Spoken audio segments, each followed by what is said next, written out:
to open the NanoDay, organized by National Nanotechnology Research Center, UNAM, and Bilkent University. I'm Çağlar Elbüken, and I will be your host for today's event.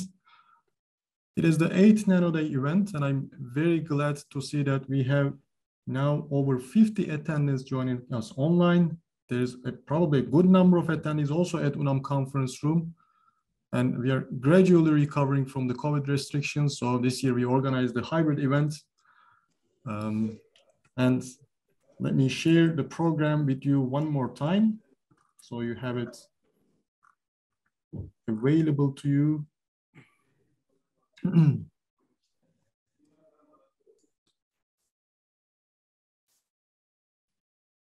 Just, I beg your pardon.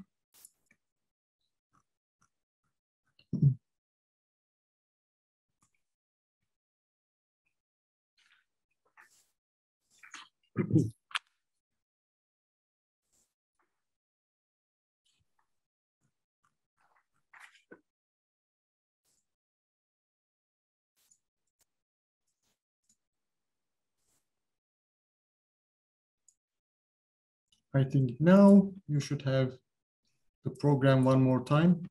And for today, we have again two great scientists joining us, Professor Oliver Hayden and Professor Giulia Galli. And I would like to thank them upfront for accepting our invitation as our keynote speakers. And they're joining us online. But if you wish, again, you can listen to their talks at UNAM Conference Hall. And you can also visit the posters and the nano art pictures submitted for NanoDay 2022. And this year, we are also able to include the nano poster flash presentations. So for those of you who have submitted the posters, please do check your emails. You might be one of the shortlisted ones for the 3-minute flash presentations that we will start at 2:30 as shown on the program. And if you need a room to present, you can use 108 for this purpose. Just one kind reminder before we start, please keep your microphones muted during the event. We will be taking the questions at the end of the talks. And you can either use the raise hand feature or you can write your question from the chat screen. I will guide you to unmute yourself and to get your question. And now I would like to invite to the microphone UNAM Director, Professor Volkan Demir, for his opening remarks and brief UNAM introduction. Thank you. Well, thank you very much, Çağlar. So Çağlar gave me this job of opening our NanoDay program today. It is therefore my great pleasure on behalf of UNAM, the National Nanotechnology Research Center of Turkey at Bilkent University, to welcome you all to NanoDay on this indeed beautiful sunny day in Ankara. We were just outside for scientific poster discussions and presentations with some coffee and refreshments. Very enjoyable. I was quite excited to see the excitement among the participants. And maybe it was partly because of the giveaway t-shirts we just got for today. But they were, I think, very nicely reflecting the true spirit of UNAM. And these inspirational statements are, I imagine, I think, I work, I challenge, and I smile, never forgetting to smile. So within the same spirit, indeed, today we have, as Çağlar introduced, two fantastic keynote speakers, Professor Hayden from Technical University of Munich and Professor Galli from the University of Chicago. And we are very fortunate to have them with us. Therefore, once again, I would like to extend our thanks to them for accepting our invitation and taking time out of their very busy schedules and being with us today.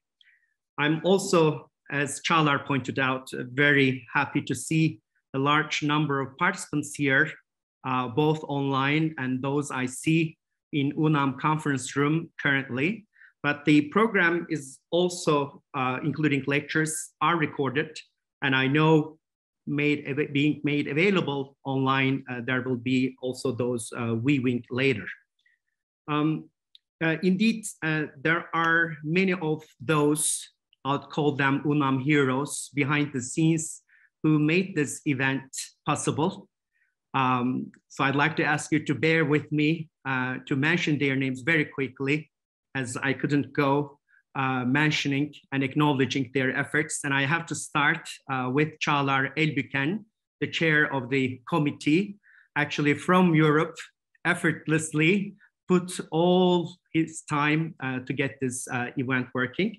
We have Serkan Kasırga for Nano Arts, Dönüş Tuncel for posters, Engin Durgun on site organization, Mehmet Yılmaz, Aykut Erbaş, Fatih İnci, Serim İlday for their assistance in getting the speakers and putting together the program. The whole UNAM support staff, Mete, Selin, Emin, Durmuş, Murat, Mustafa, Duygu, Ayşegül, Olcay, and our infrastructure manager, Özgür, the entire Bilkent University support office and safety and security offices. And finally, I'd like to let you know that the posters are evaluated by a scientific committee, including professors Tuncel, Durgun, Kasırga, İlday, An, Erbaş, İnci, and Yılmaz. And finally, you got to vote as PIs for the Nano Art competition today. So I'd like to take just about maybe 3 minutes to share with you some numbers, and this should be quick, I think, to give you where we stand as UNAM at this point. And maybe if I could be allowed to share screen, Duygu Hanım.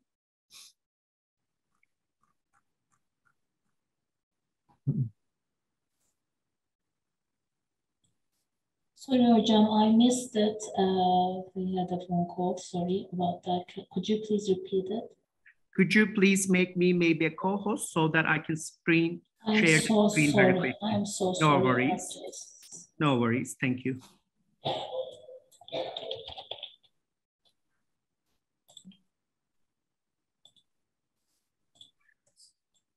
So what I'd like to show you is indeed UNAM at a glance. And some of you might have seen this slide. These are updated numbers. I will not go through each and every number here, but I'd like to highlight some milestones for us. This year, we actually passed the point of 300 R&D projects at UNAM. And now we have over 600 researchers and staff working at UNAM together with our student researchers. And this year, again, was a major milestone to hit our target of exceeding 2,200 users. This indeed includes universities and companies in large numbers. We are able to deliver about 40 theses per year. Now, this year, I think at the end of this year, we will actually pass 600 theses. Among all other numbers here, which you see on your screens, maybe I should highlight one particular point that UNAM, given the scientific publication, journal publication record, at the moment ranks #1 in Turkey as a national lab in terms of the contribution for Nature Index journal papers from this country, which is larger than 7%. But this new presentation, I think, will interest you all on this slide, because at the moment, as I mentioned, passing 300 external competitive projects, totaling about 400 million Turkish liras. Indeed, before our operation under the law 6550, we had 18 projects per year. Now, with 6550, we increased this number 30 R&D projects per year, which in my opinion is a great achievement obtained collectively by all UNAM PIs and research groups. And one, I think, critical aspect, which I believe we have the responsibility to state, we are receiving public support. And this is under this program stipulated by law number 6550. And the amount we got thus far is 85 million Turkish liras. Now, this support is used only to keep UNAM core shared facility and utilities operational. This includes the whole personnel support, machine, maintenance, repair, upgrades, and investments. But what I think you'll find astonishing is, as this operation taking place, we have actually larger amount of external competitive R&D funding that we had attracted collectively to UNAM. And indeed, if you look at within the last 5 years, the ratio of the external competitive funding to the public support, it is better than 3:2. So that means in our entire operation, more than 60% is coming from external funding. This, I believe, as an institute, is a great point to operate. Our publication, journal publications keep increasing, and this is the increments per year. And indeed, this comes with the citations increasing in a very healthy manner. But maybe within 6550 program to check what's happening for the last 5 years, indeed, our average impact factor also keeps increasing. And at the moment at UNAM, our publication has averaging to over 5 impact factor. And indeed, number of publications with increased impact factor also keeps increasing.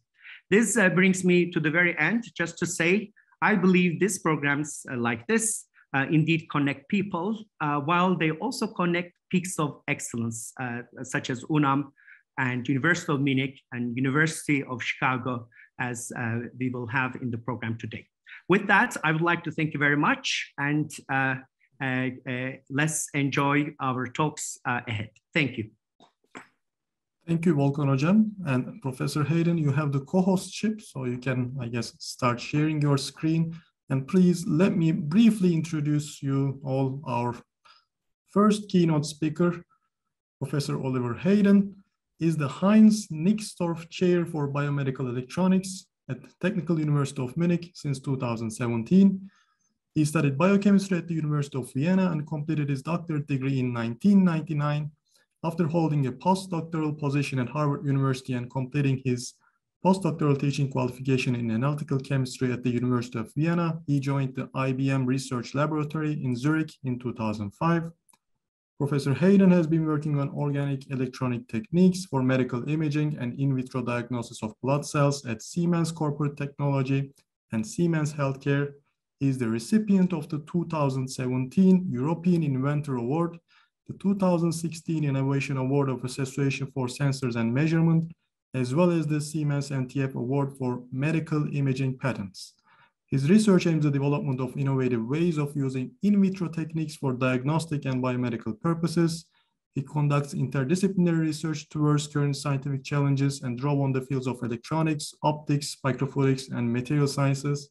And thank you one more time, Professor Hayden, for being with us. The microphone and the screen is yours. Thank you. My greetings to Turkey. We have a beautiful weather here in Munich. I hope this is the same for you too, so they don't spend too much in front of the TV sets, but still enjoy the day, your UNAM NanoDay. I'm probably the worst keynote speaker you will ever had, because it is really difficult for me to give really a talk on nanotechnology, as I'm actually doing something else. But Fatih told me that you have a very strong interest into moving into medical technologies and then healthcare topics in general. And so what I tried to kind of put together are a few slides, which should allow you to kind of understand why the way we are working and how we are working and why we are interested in the one or the other thing, which is probably also very health related. So in case, you know, something goes completely out of control, just drop me a note and I can repeat also certain things if they are not so well understandable. So without further ado, I might get started. My motivation is, as I said, to give you the idea on why we are working on certain topics, with in particular with what kind of technology is involved in this. And before I get into anything which is related to technology, I would like to start off with something which is patient-centric. You know, the customer at the end of the day is the patient. The patient has to benefit from the type of work what we are doing. And the question I would state here right in the beginning is, what's the biggest asset for our societies? If this is in Turkey or if this is here, and the answer is probably everywhere pretty much the same. It is that we would like to become old, or we have a life after retirement as a researcher, but we are still productive at some point in time, socially active, and most importantly, healthy. And that dude you see here on that slide, this is Giulia Galli at the age of 80 on the tip of Mount Everest at 80 years old. Yeah? So I'm not so sure if my knees would be even working at this age to climb up a stair, but this guy just mastered it to get up even to the Mount Everest. And I'm showing you this picture, not because he was 80 years old and therefore he's a world record holder, but he did this when he was 70 and when he was 75 as well. And we are now expecting next year, I'll be back, if you would say so, in the good old Austrian saying of an Austrian colleague of mine, I will be back at 90. Well, let's see if this is true or not. In either case, it is simply an astonishing result that he can do things at this age. Now, since we are talking here about man, I will just quickly screen, basically based on the pictures, what I saw here in this Zoom conference room, how many male participants we have. I thought, well, let's talk about something which everyone of us is affected of. It is the prostate. Ah, yes. The prostate is, it is as old as you are yourself, and the flow rate, as you may say so. And why do I show you this? Because I would like to make you aware when we talk about healthcare, this is not exact science. This is very grayish. And this first example should give you a little bit of an idea what grayish means when it comes then to the point of deciding what kind of a technology would I like to have to diagnose cancer, prostate cancer. So what you see here in this plot is on the y-axis the volume of the so-called prostate gland. So that's the thing which basically circulates around that urinary tract here. And over time, we observe that there's a gradual increase in size. Yeah, this is a general phenomenon. Although we are becoming always smaller in size, certain things of our bodies are growing, and the prostate is one of these objects. Sometimes the growth is not so nice, and you're actually developing a tumor. And the earlier you can detect the tumor, the better it obviously is for the outcome. And so, in those days, you were looking into things like how big is the gland to have an early indication if there is cancer or not. But the problem, saying about this, Yuichi Umura-san would be somewhat located here, 85 years old. And this is a very nice averaged curve. Let's get rid of the average numbers and let's have a look at the reality. The reality looks here on the right side a little more fishy. For a physician to see this correlation is probably a big smile on his face, but this is the biological reality. It's a huge variation of the volume sizes, and there is basically zero correlation to the flow rate. So, doing simple diagnostics may not lead to get an early idea of when you have actually cancer. Things become even worse. Nowadays, you have the so-called prostate-specific antigen test, which is simply a protein which is generated in the gland.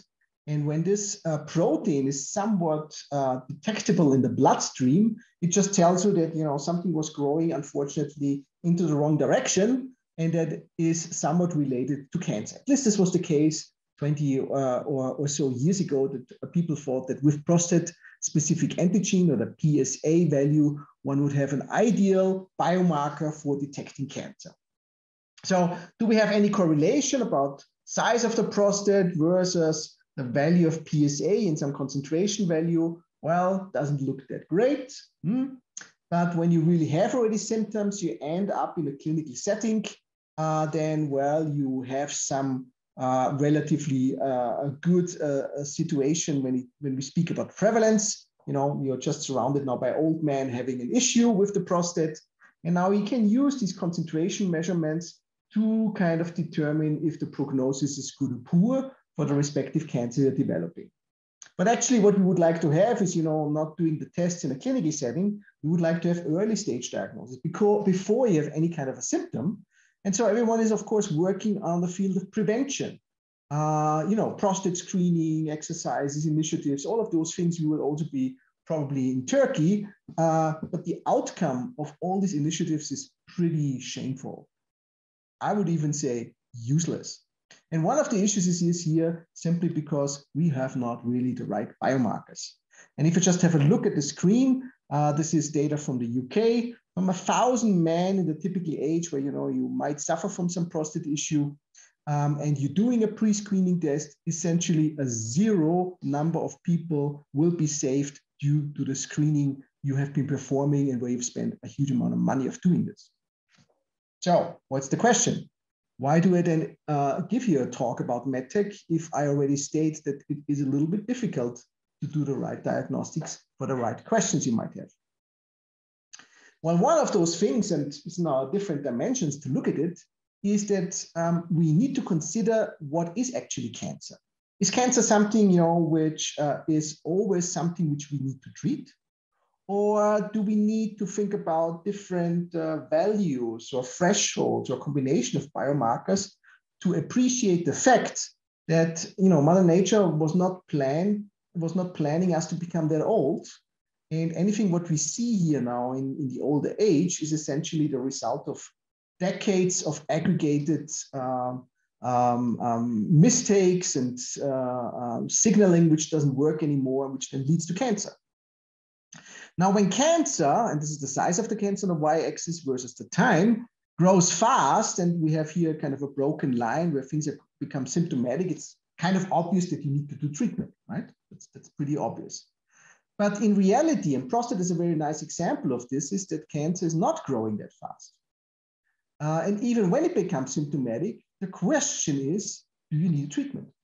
Because if you're already 80 years old and you want to have a massive treatment, which may lead to very unpleasant situations with respect to the lifestyle, you probably would rather like to live with a cancer which doesn't grow that fast, but you still have a fully working urinary tract function. And you die anyways because of anything else and not because of that slowly growing cancer.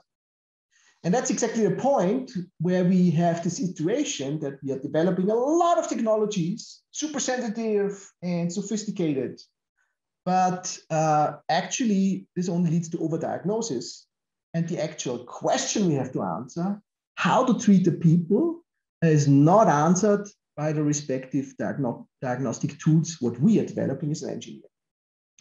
And what is so different is, and this is now a cultural issue, we are engineers, we want to push the limits, but our customer, the physician, he actually has only one priority. He wants to treat, and he doesn't want to harm his patient as much as possible. So a very different perspective into getting into intervention decisions. Well, and obviously the broken line here, whenever you start to do the screening, there's a high likelihood of overdiagnosis, of generating anxiety, of getting people maybe not into that kind of a mood, which is good for their overall health anyways. Different angle. Have a look on the costs for cancer diagnostics, for cancer treatment. What you see here on the y-axis is a log scale. On the x-axis, this is the year of FDA approval of a drug. And you can see that over each decade, essentially since the days where the Americans announced the war on cancer, with this famous speech of Nixon, the increase of costs was basically tenfold per decade. Today, we have these reddish bubbles up there. These are cell therapy products. And these cell therapy products were financed by old men suffering from prostate cancer again. They had a very high interest that they want to extend their lifetime a few more months. So they invested quite a bit into companies where you now can purchase yourself drugs which can extend your lifetime for a few more months, essentially for $500,000 or so. Is this a solution for the millions of cancer patients what we're having?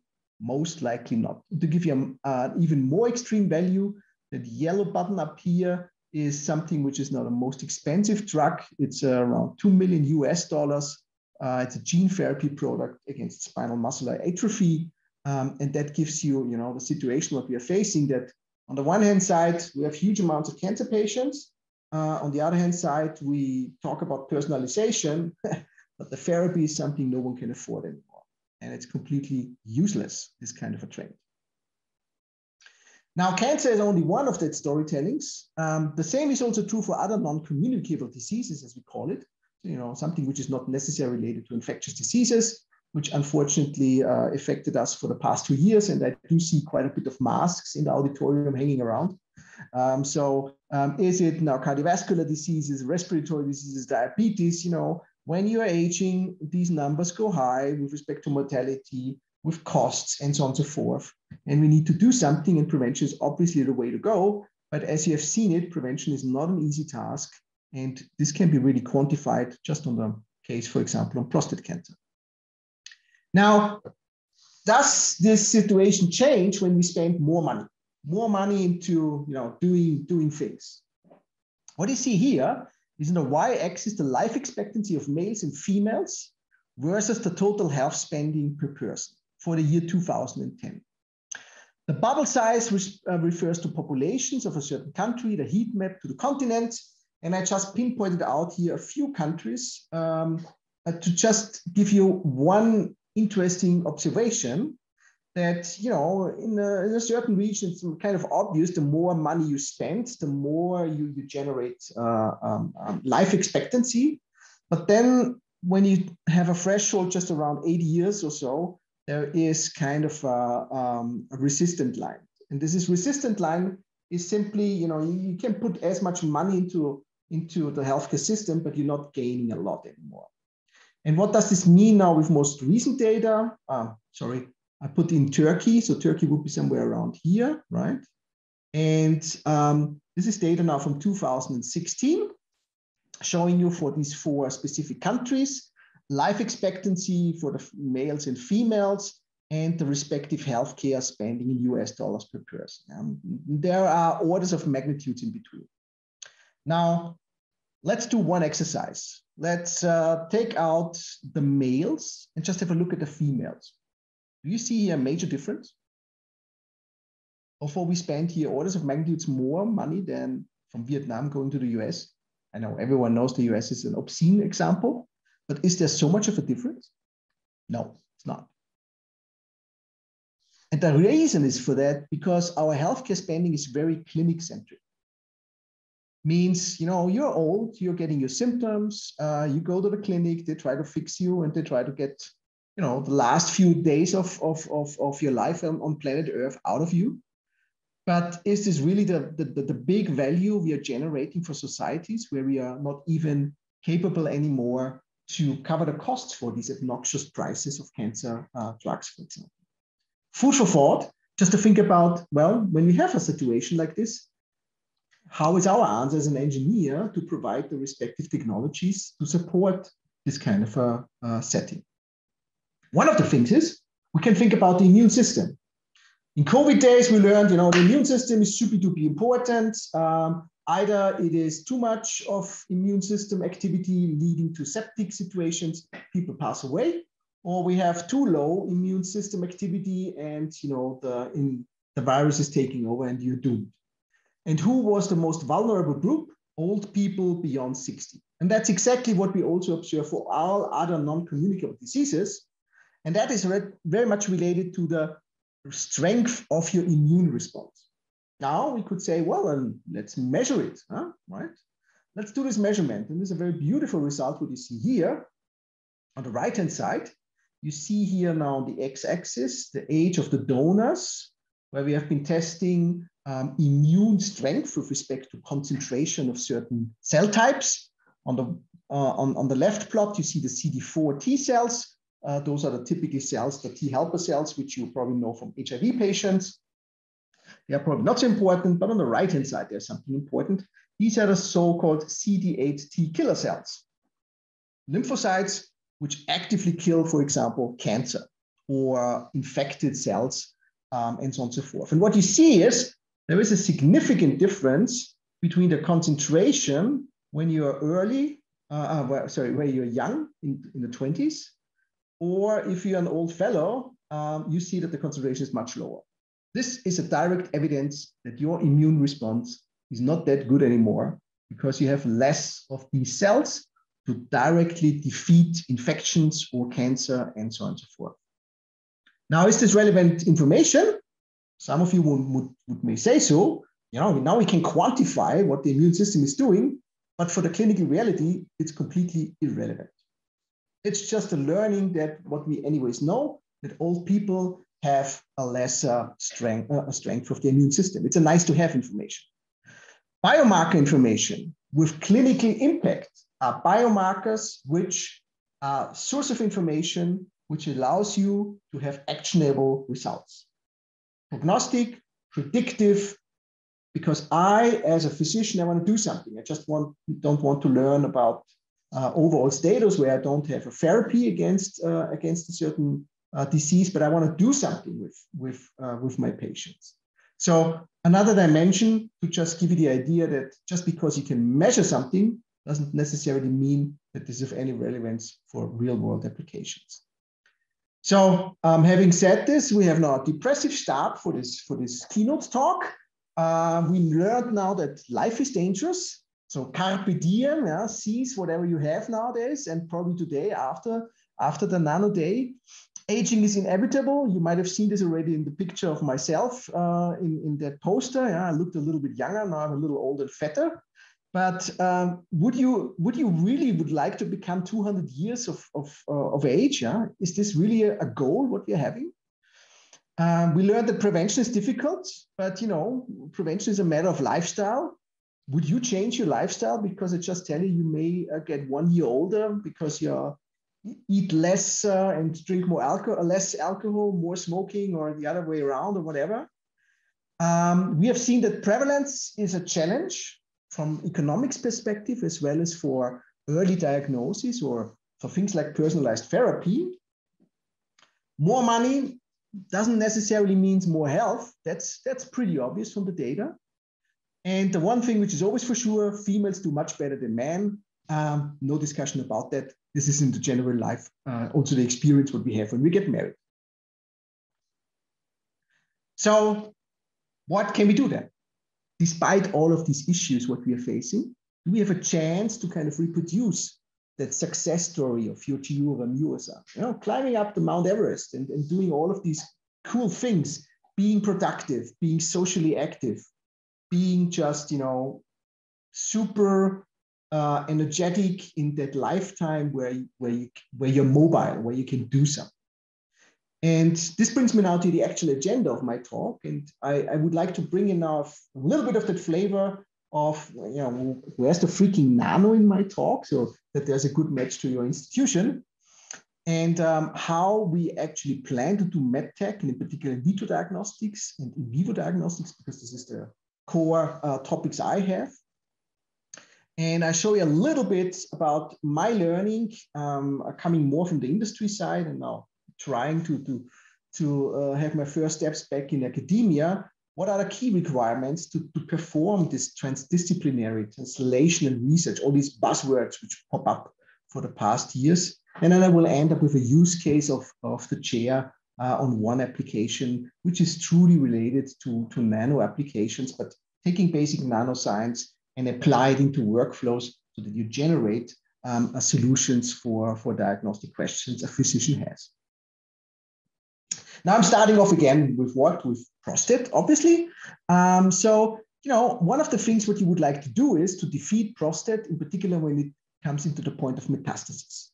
Why is this a thing of importance? Because when you are suffering from metastasis, surgery will not work anymore. I mean, you just cannot cut you in on 100 different positions wherever cancer has been developing. So you need to find a different opportunity to do so. Plus, on top of that, you also need to like to know where the cancer is.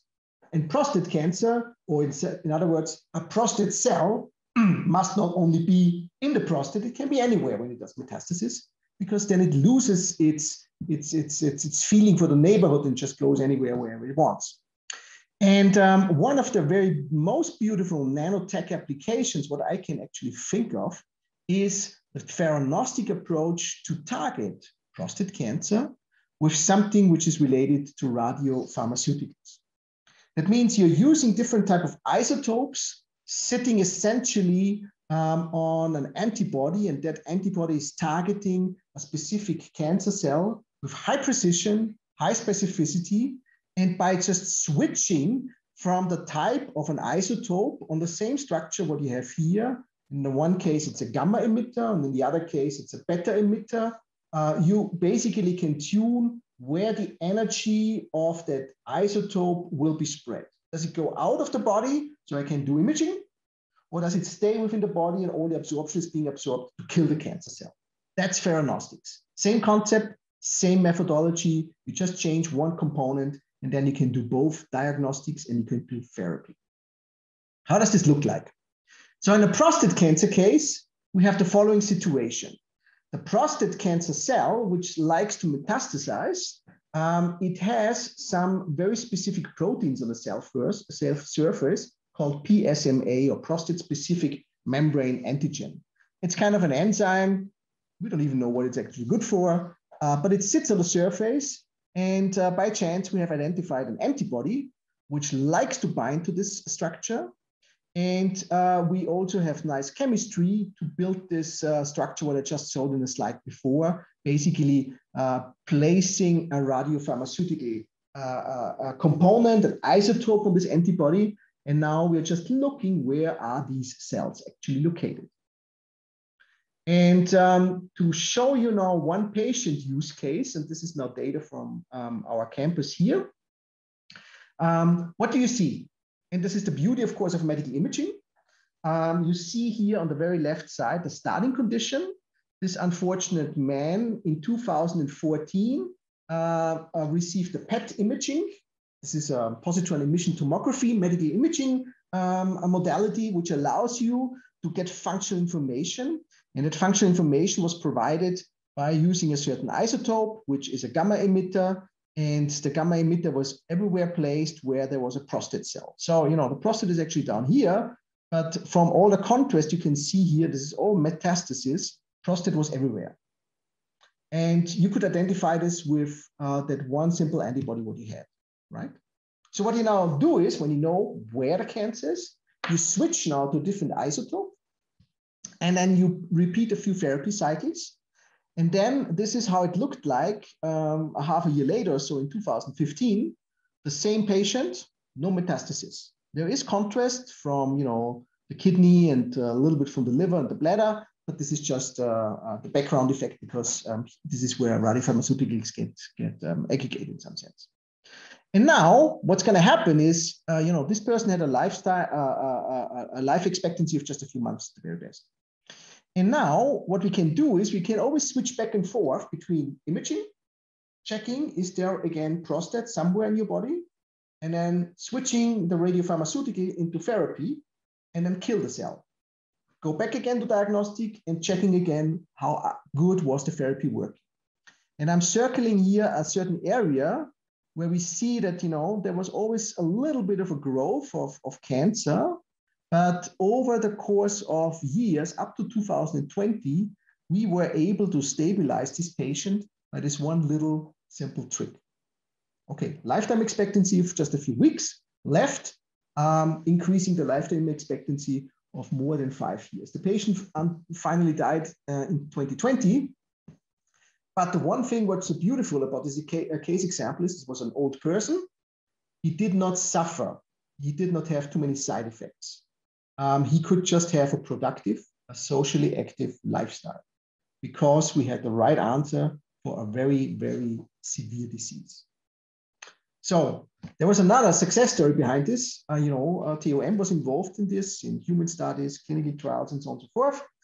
And at some point in time, we said, oh yeah, we have it. Now let's sell it for a few millions to a startup company. And that company sold it 4 weeks later for 2.1 billion to Novartis, meaning the university is not necessarily a good player in the field of economics. Okay, wasn't that a great story? Well, there is also a dark side behind of that. It is not something which comes with a cheap price. Systems like these are, you know, in the range of 2 to 3 million euros usually. And it's not only the system, you require staff, you require logistics to refabricate these radiopharmaceuticals. And there is tons more. The costs for just a single scan depending on what volume you want to scan, is 1,000 to 20,000 euros. And again, we have a similar situation as in therapy. There is no replacement for more cost-efficient diagnostics for the billions of cancer patients what we are facing in our aging societies. So we need more. And what is the more? Well, this is not a part where I'm coming in. This is now where I'm motivated to try to come up with technologies which try to integrate all these different dimensions of, understanding your customer, the physician, the biomarkers, the clinical workflow, making sure that whatever solution you're coming up with fits into a respective case and is not necessarily there to just detect something with super high sensitivity, because this is not necessarily the answer the physician wants to have. Now, the problem, what we have in my field of medical technologies, in vitro diagnostics, but also in vivo diagnostics, is that everything is, developing over time. It's an evolutionary process, like in the rest of the industry. And what you see here, this is a plot which gives you an idea that over the past 60, 70 years, we have generated, sophisticated lab automation. We can make tests in an enormous throughput with very low costs. So why would you now still develop any new tools? Well, the problem is that this evolution here is an industrial evolution. Means as long as the biomarker you look at is logistically stable, so can survive essentially from the blood draw, that's a usual case, or from the urine or any other source of a body fluid, towards the lab, the laboratory environment, that it is harsh enough to withstand the sample preparation, and that and there are many more steps in between, can then lead to a standardizable result. This is a situation which worked great for industry, but did not work well for a lot of biomarkers, which are actually of interest because you can do something with it, but they were not stable enough, not logistically stable, to be basically brought for all of these new generations of lab automation systems. And the question what I am now having is, well, can we develop technology which allows us to have access to these non-logistically stable biomarkers, which then provide a value add to the treatment decision-making process of a physician. And I'm showing you now a little bit of a video. I have to double check. Can you see the video? Can someone just raise his hand and tell me? Okay. So the video I copy pasted from the Heinrich lab from UC Davis. It's a beautiful image. What you see here, these are neutrophil cells. So these are the majority of the white blood cells you're having, first line defense. And now we're looking not into cancer, but infectious disease diagnostics. And here on the left-hand side, you see Salmonella bacteria. And most likely, many of you have experienced Salmonella infections. Not the nicest thing. Now let's see what your immune system should actually do so that you are not receiving a Salmonella infection. And to do this experiment, we do the following. So we have here a micropipette. We apply a little bit of a vacuum. We suck a neutrophil cell on. And then we take an optical pincet. And then we carry a few Salmonella around like, a carrot in front of a horse. And what you see is that the neutrophil cell is changing its shape because it feels the presence of that Salmonella bacteria and tries to do its program, kill. But we don't let it go up to this point where we let the vacuum off from that microcapillary. The migration of the neutrophil towards the bacteria is completed. It opsonizes, and when you have a closer look, it has a very awkward smile. Okay, why do I show this video? This is an obvious function you would like to measure. Is your immune system capable to defeat infection, right? We do not have this kind of information in clinical routine. It doesn't exist. Because the burden of doing these kinds of experiments, a single cell experiment, what you just saw here took hours. The cost is just humongous. We need to have statistical power. So we need to measure a lot of cells. We need to measure a lot of functionality. And we have to do this on an economical perspective. So all of this, what you see is nice,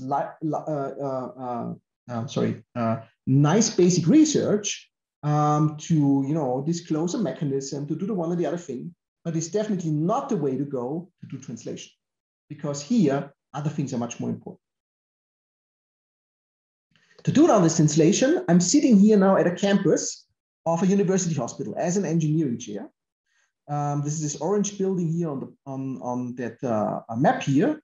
And all the bluish buildings, what you see here is are university buildings, clinics, different clinics. And what is so nice here is that I'm working basically next to the clinician. I have a literally 1 minute walking distance to just meet. I have only 1 minute walking distance to receive a sample of high quality, non-logistically stable biomarkers. I need fresh tissue. I need fresh material to measure them in my lab. Otherwise, I cannot develop the technology I'm aiming for, and so on and so forth. Having this situation basically allows you then as an engineer to also move away from I would say, an engineering-centric development process. You know, we are triggered by cool technology because we can measure something. And then we spend 10 years of our lifetime to build something up. And then we're looking left and right, what is it actually good for? That's the typical way how research also in Germany works, because we are incentivized by grants, we describe technology and so on and so forth. And then we spend a huge amount of money. And at the end of the day, we realize, cool, we developed something which works, which can measure quite a bit, but it's completely useless for the real world.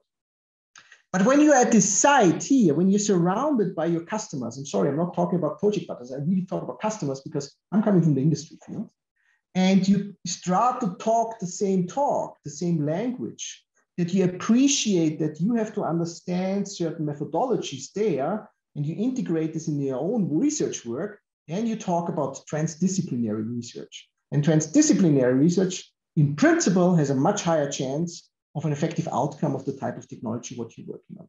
Still, you know, no guarantee, but at least you don't make the mistake that you're spending 10 years of your lifetime developing something which is completely useless at the end of the day for the guys on the other side of the street. So what's the conclusion out of this? Well, those are the topics what we are working on.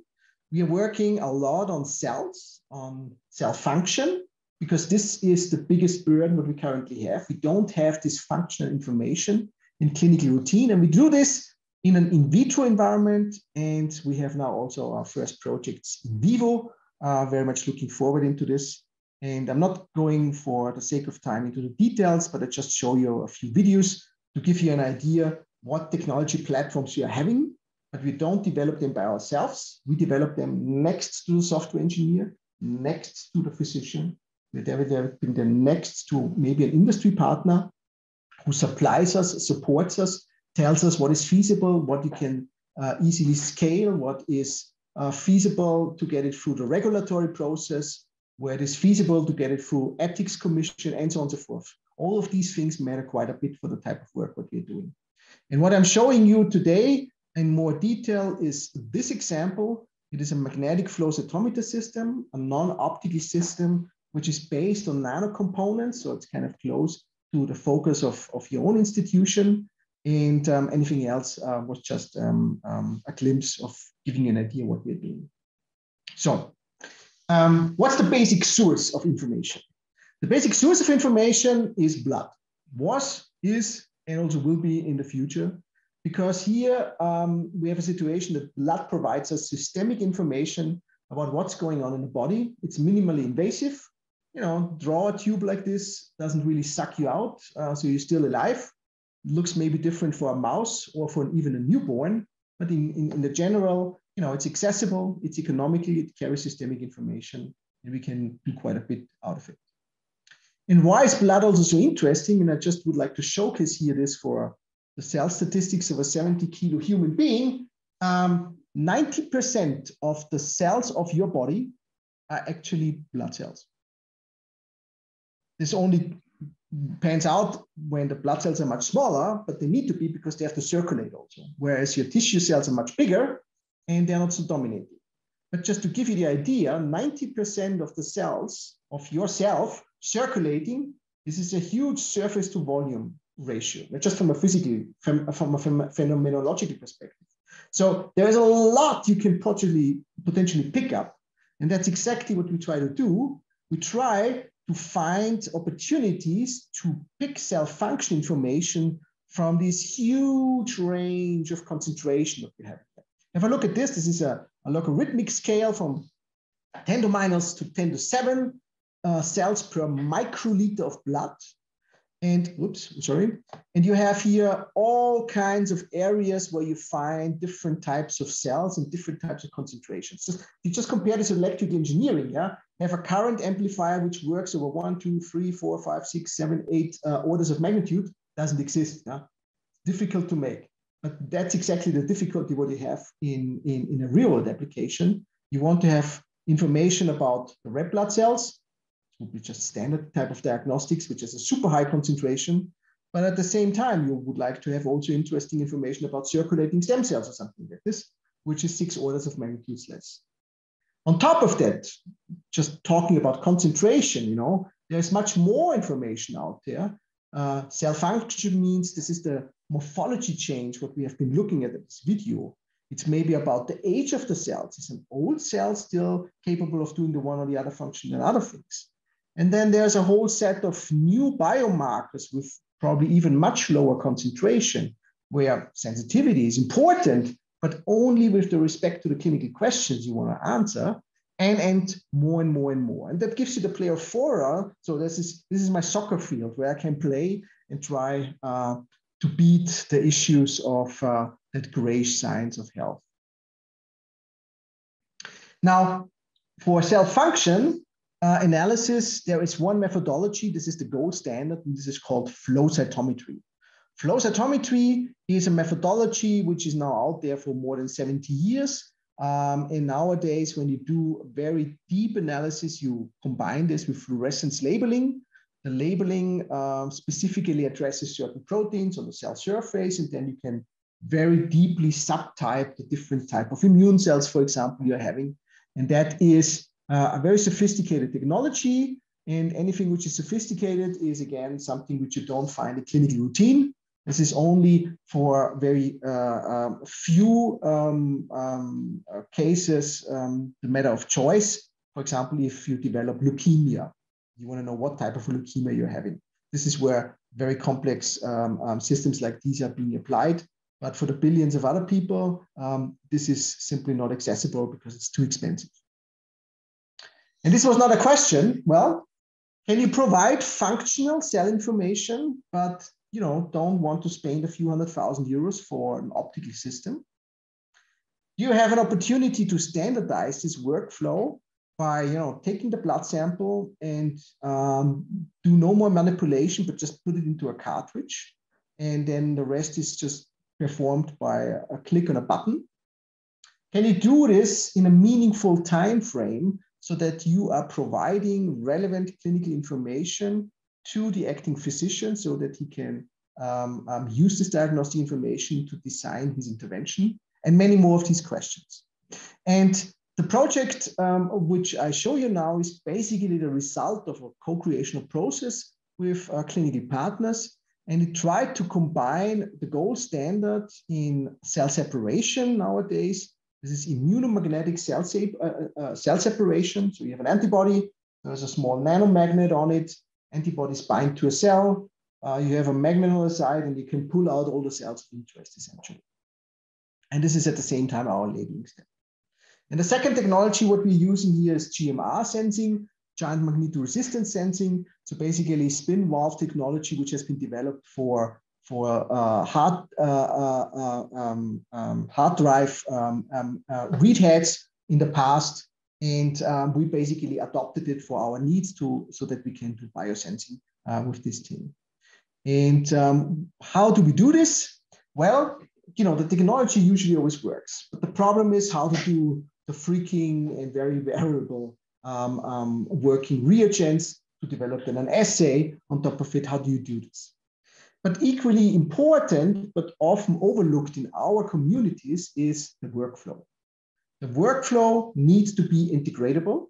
And the highlight effect, I can sense something with super high sensitivity, is probably not the complete answer. You need to have a smart integration from sample in to read out within a certain time frame only then we can claim point of care. That's super important to understand and to accept. So what is our problem, what we had here? Let us assume this would be a microfluidic channel, and the cross-section, what you see here, is now filled up with cells. Why is this the case? Well, in a microliter of blood, you have 5 million cells. And only a very small amount of these cells are actually the ones which are of interest for our cell function analysis. Let's assume these neutrophil cells, testing if they have a function to opsonize the bacteria, the salmonella, what you saw in this video before, as a simplified case. We would like to perform a magnetic measurement, and the magnetic measurement sits here on the substrate surface. It needs to be passivated, obviously, and the passivation needs to be super thin, because any kind of a magnetic sensing measurement depends on distance to the analyte, and the sensitivity scales here with the third power of the distance, because this is how electromagnetic fields are getting weakened. So on top of that, we also have here a lot of these small bubbles, what you see here. We are working in a diagnostic regime, so we always have to add an excess of reagents in our system. So in this case, a lot of magnetic nanoparticles where antibodies are sitting on it, and they basically bind them to the surface of our target cells, but many of them will not bind and will generate a background effect. Background effect is always bad because it lowers your signal to noise ratio.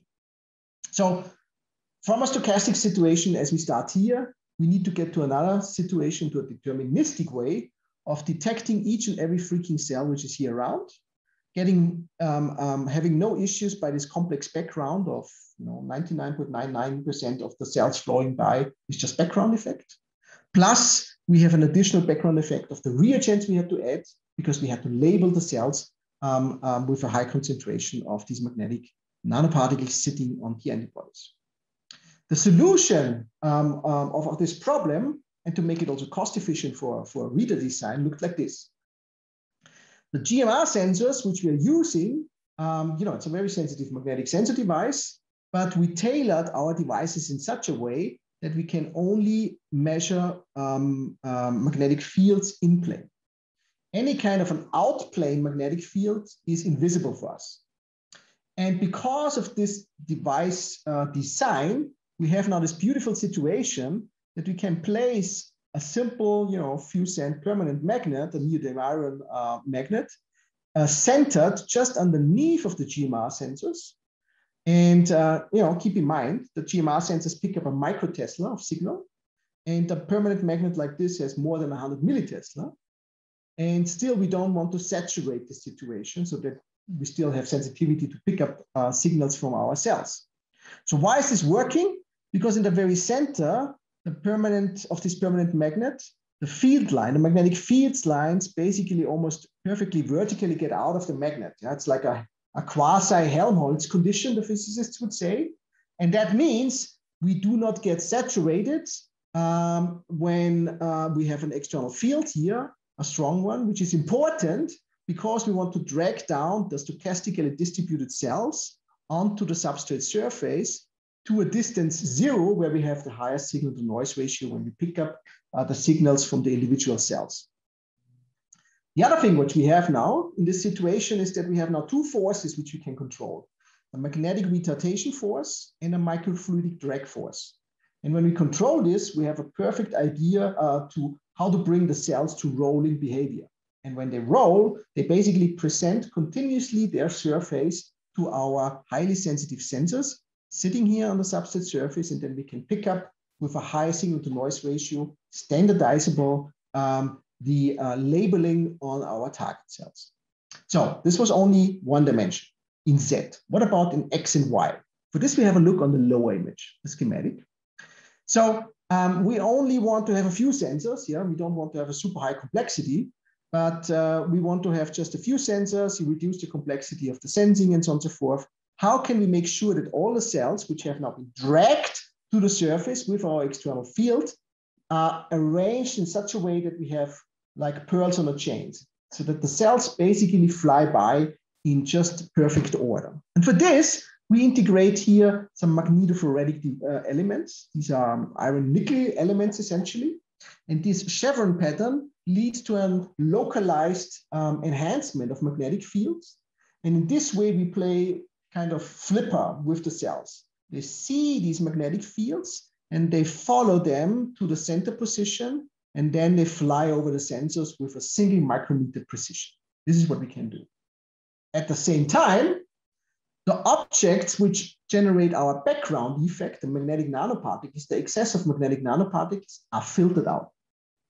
Perfect conditions, no background effect. Why? Because they're much smaller than the cells. They do not experience the drag force from the microfluidics, but they experience the localized field, and so they get trapped. And so the end result is not something I can show you in whole blood. You would like to work in whole blood, but this is now in a buffer condition, so you can see what's the conclusion out of this. You see here on the left-hand side, the end of the chevron pattern.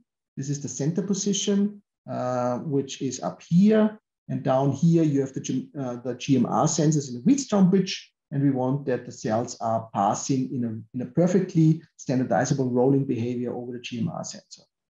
And when we have a look at the video, you can see that we can really give it a massage like this, that with a single micron precision, we can have every cell one after the other passing by, and then we can pick up signals and make some sense out of this. I hope this was understandable. Now, what kind of a signal do we have? We do not just a simple measurement, but actually what we're doing, we do time of flight measurement. So we have two sensors with a certain separation to each other. And time of flight simply means that we can now extract from these types of information, which is just a resistance increase and decrease. We don't have spectral bandwidth like in an optical measurement. We have a certain limitation, but we can pick up quite a bit of signal out of this and quite a lot of information, which allows us to do the following.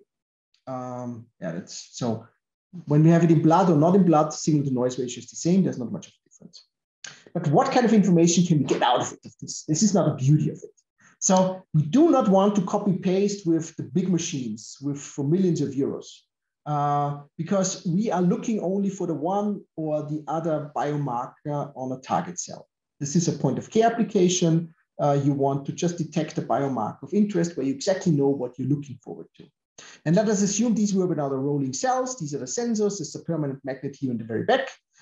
We have the two forces, which we are balancing out essentially. And what kind of information can we get? We can do cell concentration, but specifically of one very distinct subtype of a cell. We can check for cell volume because we do a time of flight measurement. We can even perform quantitative epitope densities. So we can tell you how many of the proteins are on the surface. We can check for morphological changes. We can check for cell thicknesses. We can check for cell-cell interactions. It's a platform technology. And this all because we give it a very high control about the way how we receive these cells to our sensor. And this is more than just a sensor. It is an upstream process, and it is an integration of anything what you call sample preparation. Now, what results do we have?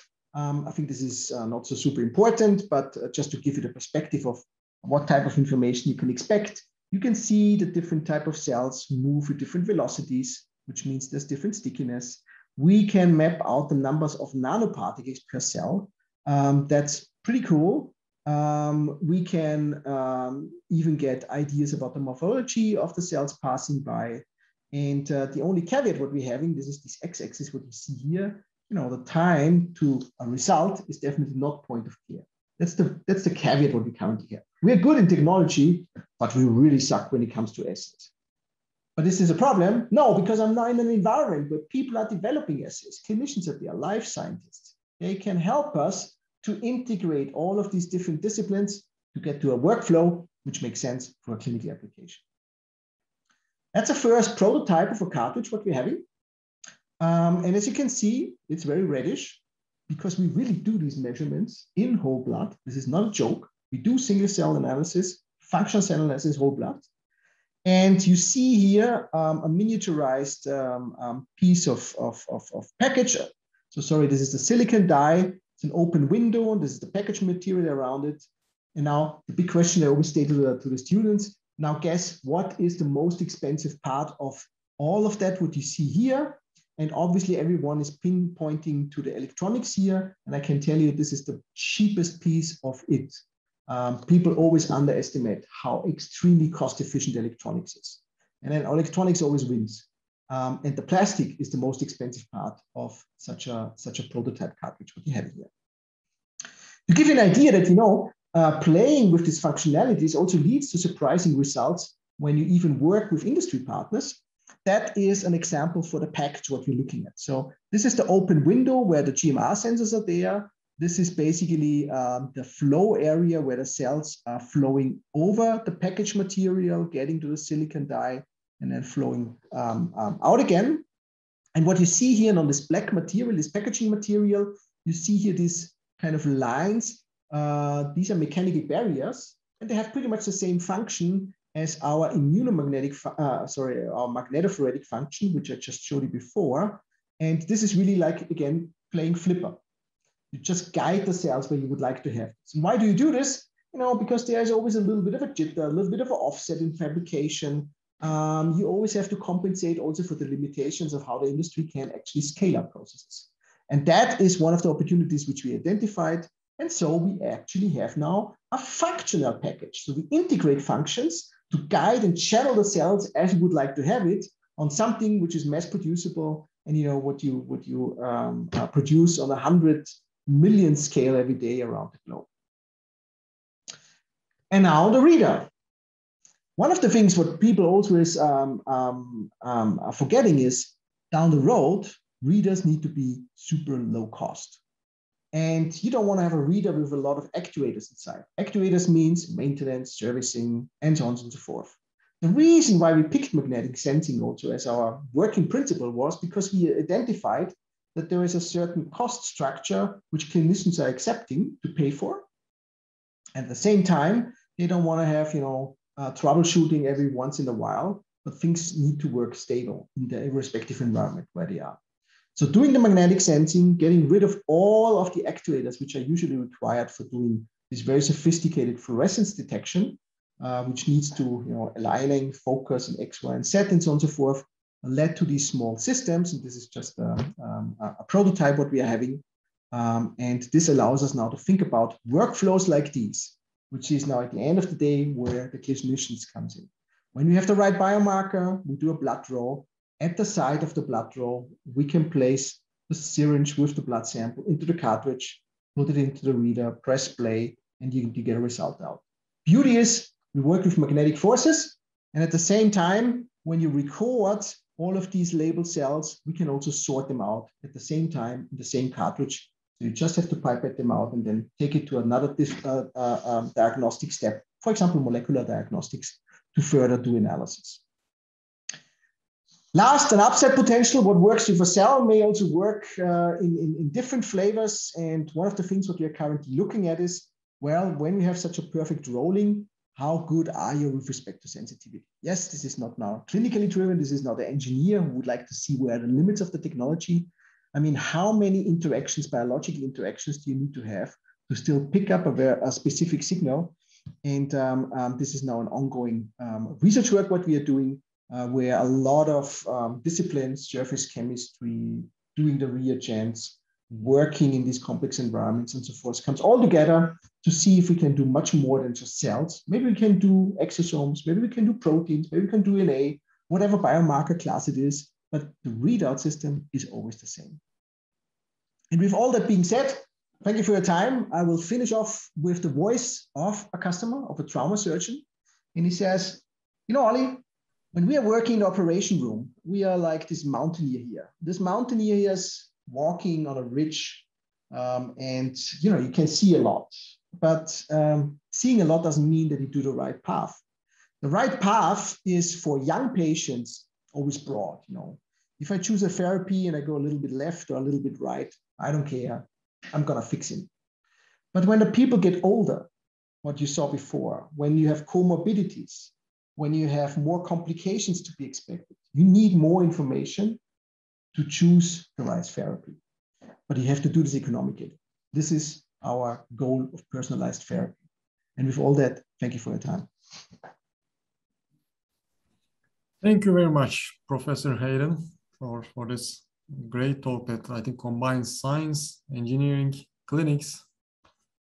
And now we can accommodate some questions. So I know some of you are also getting impatient about the flash presentation sessions, but we would like to also have some questions for our speaker. And then I will also, in the meantime, will be sharing you with the list of presenters that we will have for the flash presentation soon. So just as a heads up. Yes, so I see a hand up from Ayça Hocam, please. Yes. Hi, Professor Hayden. It was a wonderful talk. I've learned a lot and it was very interesting. We are interested in aging as well.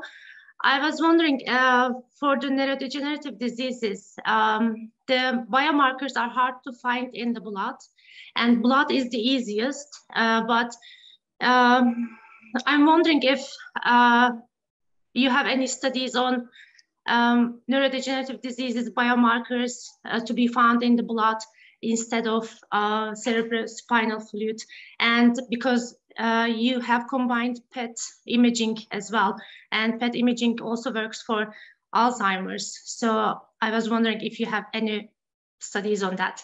Thank you. So PET imaging is not my work. Yeah, I just copy pasted from my colleagues here. I know they do a lot of biomarker research in using this functional type of medical imaging to identify targets, vulnerabilities to develop therapies.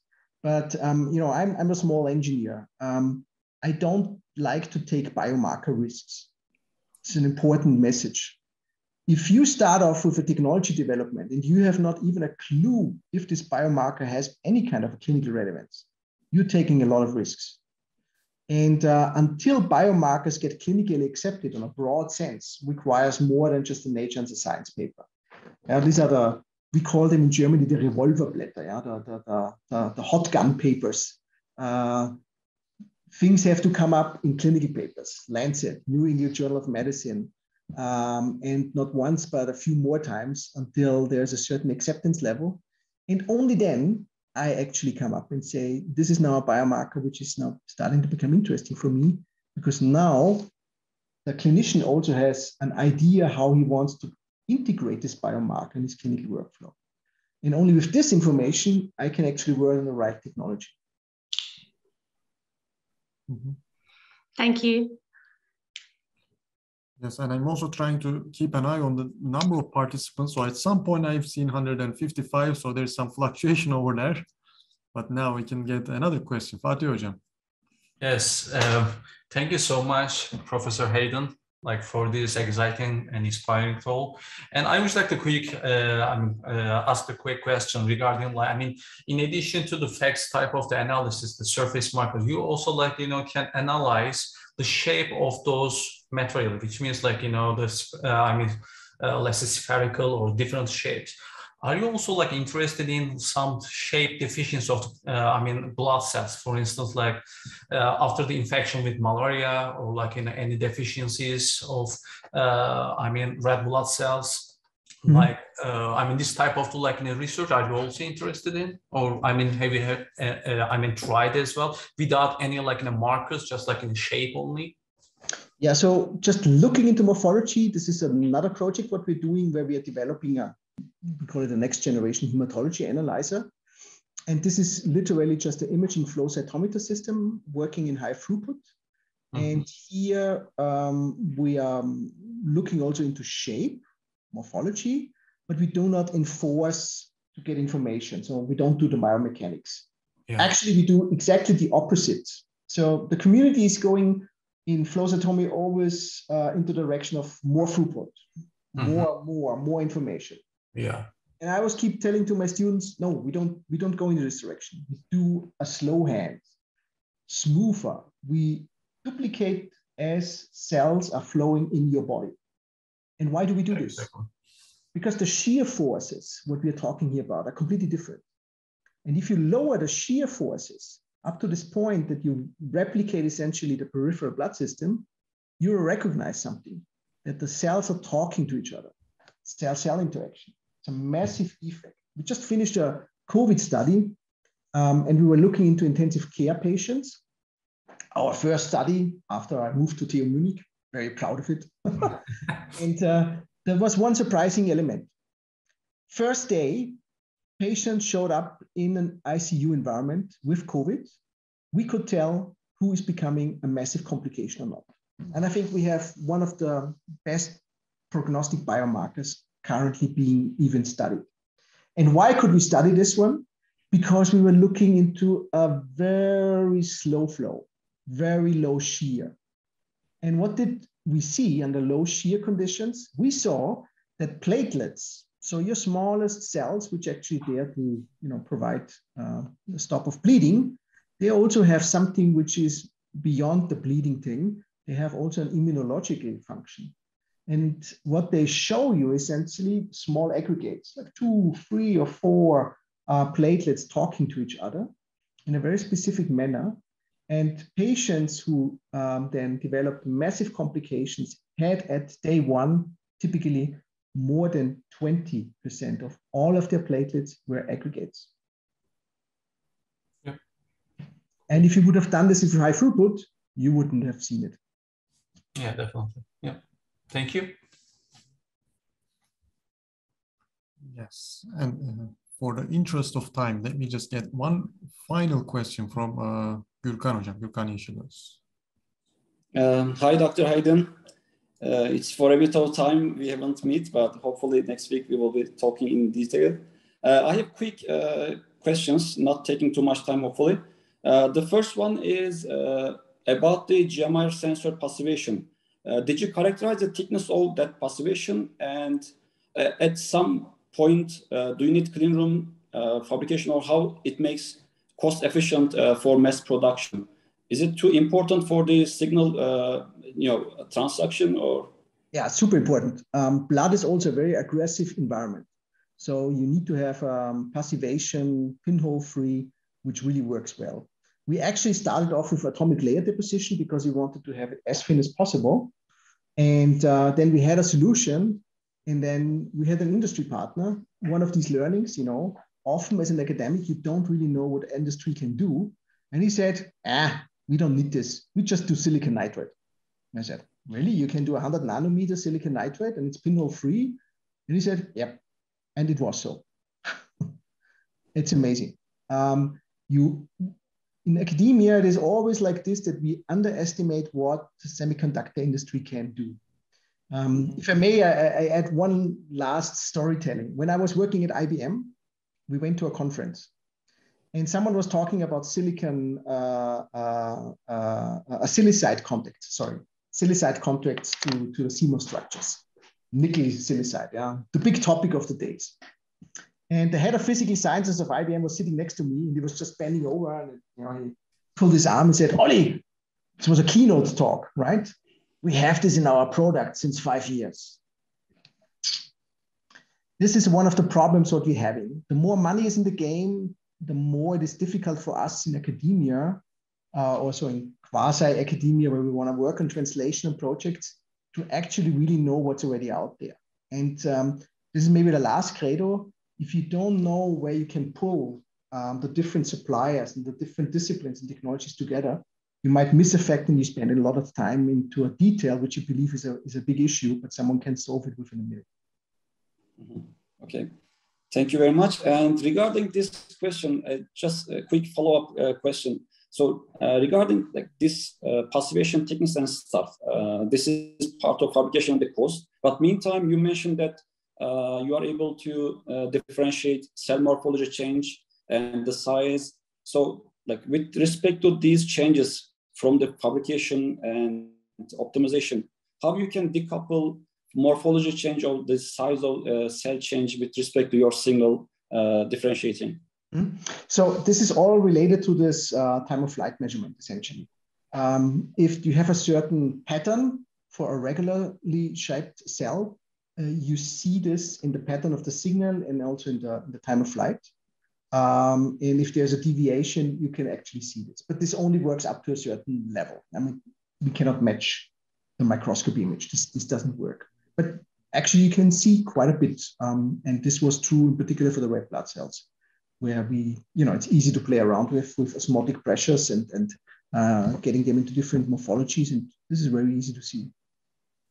So, okay, so I understand that the results so far or the signal level change is quite satisfactory when you want to get information on these different parameters? Yeah, for just, you know, understanding what you can do with the system, this is most likely good enough. This is the best what you can do with such a simple system. But down the road, it is not addressing the question of the physician. The physician wants to have a certain type of biomarker to answer a certain question to get to an intervention. And either the biomarker is prognostic or it's predictive.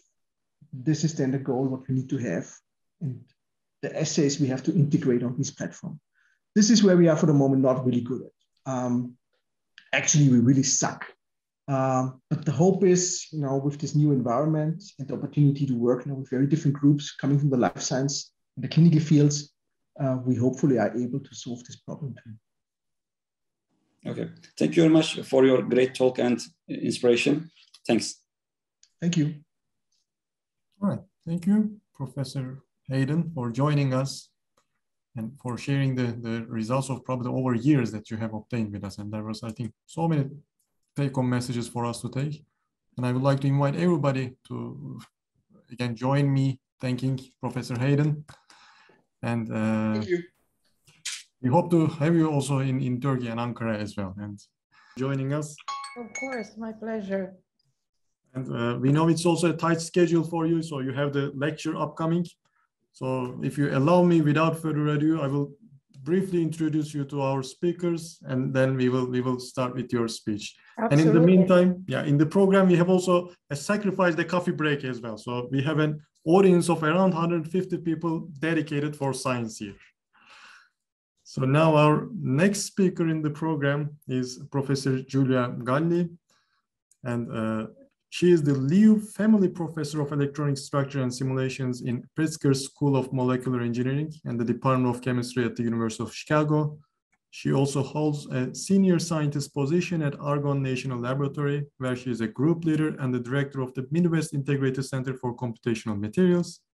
Prior to joining Chicago, she was professor of chemistry and physics at UC Davis and the head of the quantum simulations group at the Lawrence Livermore National Lab. She holds a PhD degree in physics from the International School of Advanced Studies in Trieste, Italy, and she is a member of the National Academy of Sciences, the American Academy of Arts and Science, the International Academy of Quantum Molecular Science, as well as a fellow of the American Physical Society and the American Association for the Advancement of Science. She is the recipient of several awards, including the Materials Research Society Theory Award, the American Physical Society David Elder Award in Material Physics, the Feynman Nanotechnology Prize in Theory, and the Medal of the Scuola Fisica Romana and the Tommasoni Cissesi Award by La Sapienza University in Rome. She is an expert in the development of theoretical and computational methods to predict and engineer material and molecular properties from first principles. Her research focuses on problems relevant to the development of sustainable energy sources and quantum technologies. And thank you very much again, Professor Galli, and the microphone and screen is yours. Thank you so much, and thank you for having me today here. And I apologize because I have a little bit of a cold, and so my voice at times may sound a little bit strange, but anyway, I'll do my best. It's a pleasure, and you know, maybe one day I'll even visit in person. Who knows if this if this pandemic stops at some point? But it's a pleasure to be here this morning. So, just to make sure, shall I speak for about 40-45 minutes, and then we have questions? Is this the idea? That sounds great to us. Yeah. Okay.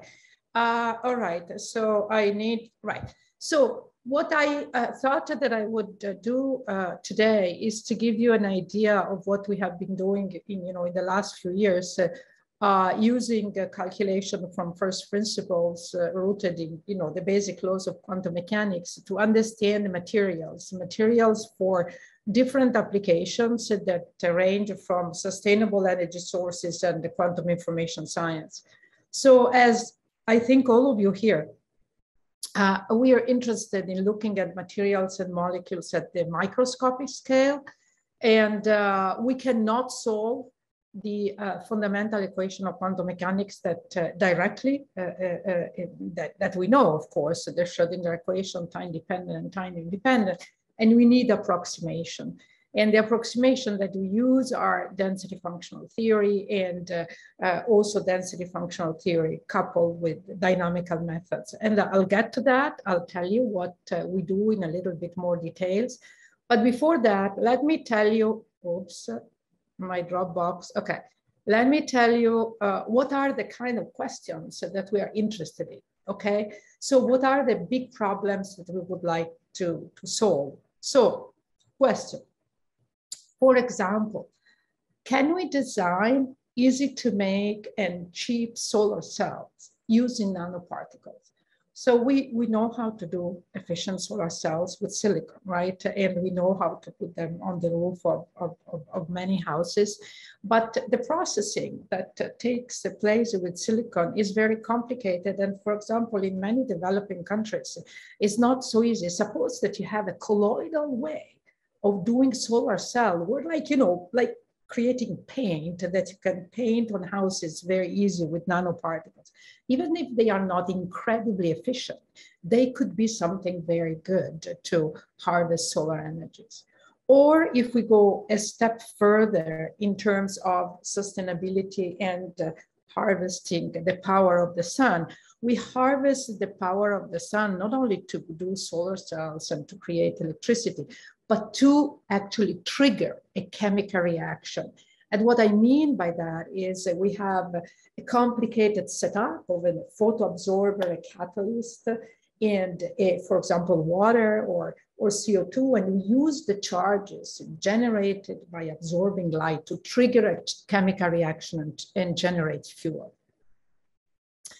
If we think about quantum technologies, we can ask, can we predict systems in the solid state or also molecular system to realize spin qubit, for example, for quantum information, communication, sensing, and also computing? Or if we think about a different type of computing, neuromorphic computing, mimicking the synapses and neurons in the brain by mimicking this with, for example, materials that have a very strong metal to insulator transition, just given a small stimulus. Can we design this or help design these systems and also generate, come up with a system for low power electronics? So if you think about these big questions, right? These are really multifaceted processes and they involve complex material. You may ask, so what do they have in common?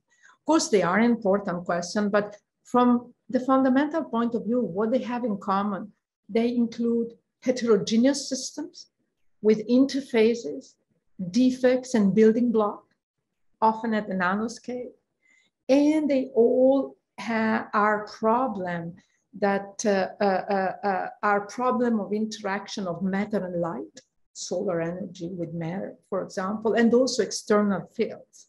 Because often, for example, if we want, I don't know, to trigger a chemical reaction for a transition for neuromorphic devices, these are systems in external fields. And of course, these are complicated problems. And last year with my friend and colleague, Sharon Hammer-Schiffer, we wrote a perspective, tried to highlight how important it is that all the kind of simulation that we do and the theoretical development are put in perspective and in really strong contact with experimental efforts. Okay, so what I will do, I will try to tell you what are the theoretical and computational strategy of the microscopic scale that we use without a lot of formulas, but to give you an idea of all the methods that we put together. By the way, I don't mind at all to be interrupted during the talk. So if any of you want to stop me and ask questions, I would be more than happy to answer also during my talk. And then I'll give you examples of solar to fuel conversion, very quick example on low power electronics because it's related to oxides that we also use for solar to fuel, and then spin defects in semiconductors. Okay, so the very first question that we always have whether we start from, you know, a material that absorbs light interface with a liquid, or a catalyst interface of a liquid, or a defect in a solid or a surface, is the very first question that we always have is, what is the structure of these materials, right? How the atoms are arranged. And, you know, when we have an ordered solid, of course, we know from experiment, but if we have a disordered solid, interfaces and defects, sometimes it's difficult. So we start by using density functional theory, and in conjunction with classical molecular dynamics, and we do what we call first principle molecular dynamics, where the forces are derived from density functional theory, to have an idea of the structure. Of course, density functional theory is in principle exact, in practice only applicable in an approximate form. And so we always have to have in the back of our mind the question, which DFT, right? And I will not go into that today, which functionals we use for what, but we need to check our approximation carefully every time. And also recently we made some effort to couple not only with classical molecular dynamics, but also with path integral for light system, for example, like carbon, to have an idea also the effect of the quantum motion of the nucleus. All right, so is this enough? Well, sometimes actually this is not enough, because first principle molecular dynamics doesn't give you a structural model good enough because of the time scales that the classical molecular dynamics can access. And so recently we have coupled our description of the density functional theory level with advanced sampling method, so as to overcome the problem of time scale. And this is an example of what we have done to look at the formation of a defects in a semiconductor. You absolutely cannot do this just by doing classical molecular dynamics. You have to have sampling techniques and some of the sampling techniques that we use these days are also based on neural network to overcome large barriers. And we have done recently 2 calculations, one for defects in a liquid, which are salts in water, and the other are for defects in a solid. And we looked at how, for example, defects form in silicon carbide. Okay, so once you have done this and you come up with a structural model for your system, how do you know you're right? You have a complex nanostructure, like, for example, this is an indium arsenide nanostructure in a matrix, or a complex oxide interface. How do you know you're right? Well, you try to validate your model by trying to gather the spectroscopic signature and compare with experiment to understand whether, at least qualitatively, you have something that makes sense. And really, I want to emphasize how key computational spectroscopy and the ability to do computational spectroscopy is. It is critical to validate atomistic structural model by comparing with experiment. Again, once more, if you have an ordered solid, or if you have a molecule that people have characterized before, you know the structure. But when you have, this is NanoDay, right? When you have a nanostructure with ligands on the surface, or you have an interface, oftentimes you don't know what is the exact atomistic structure. You have to validate your model. And then, of course, as I told you at the beginning, we also want to be able to do computational spectroscopy to understand and predict light matter interaction processes, because we are interested in harvesting solar light, for example. Okay, so let me give you an example. And I took an example of nanoparticles because this is NanoDay after all, to tell you how important it was for us to understand the specific system to validate the structural model. Okay, so in many, we studied for several years, ensemble of nanoparticles, some terminated by organic ligands and some terminated by inorganic ligands. This is an example of an indium arsenide terminated by tin sulfide ligand.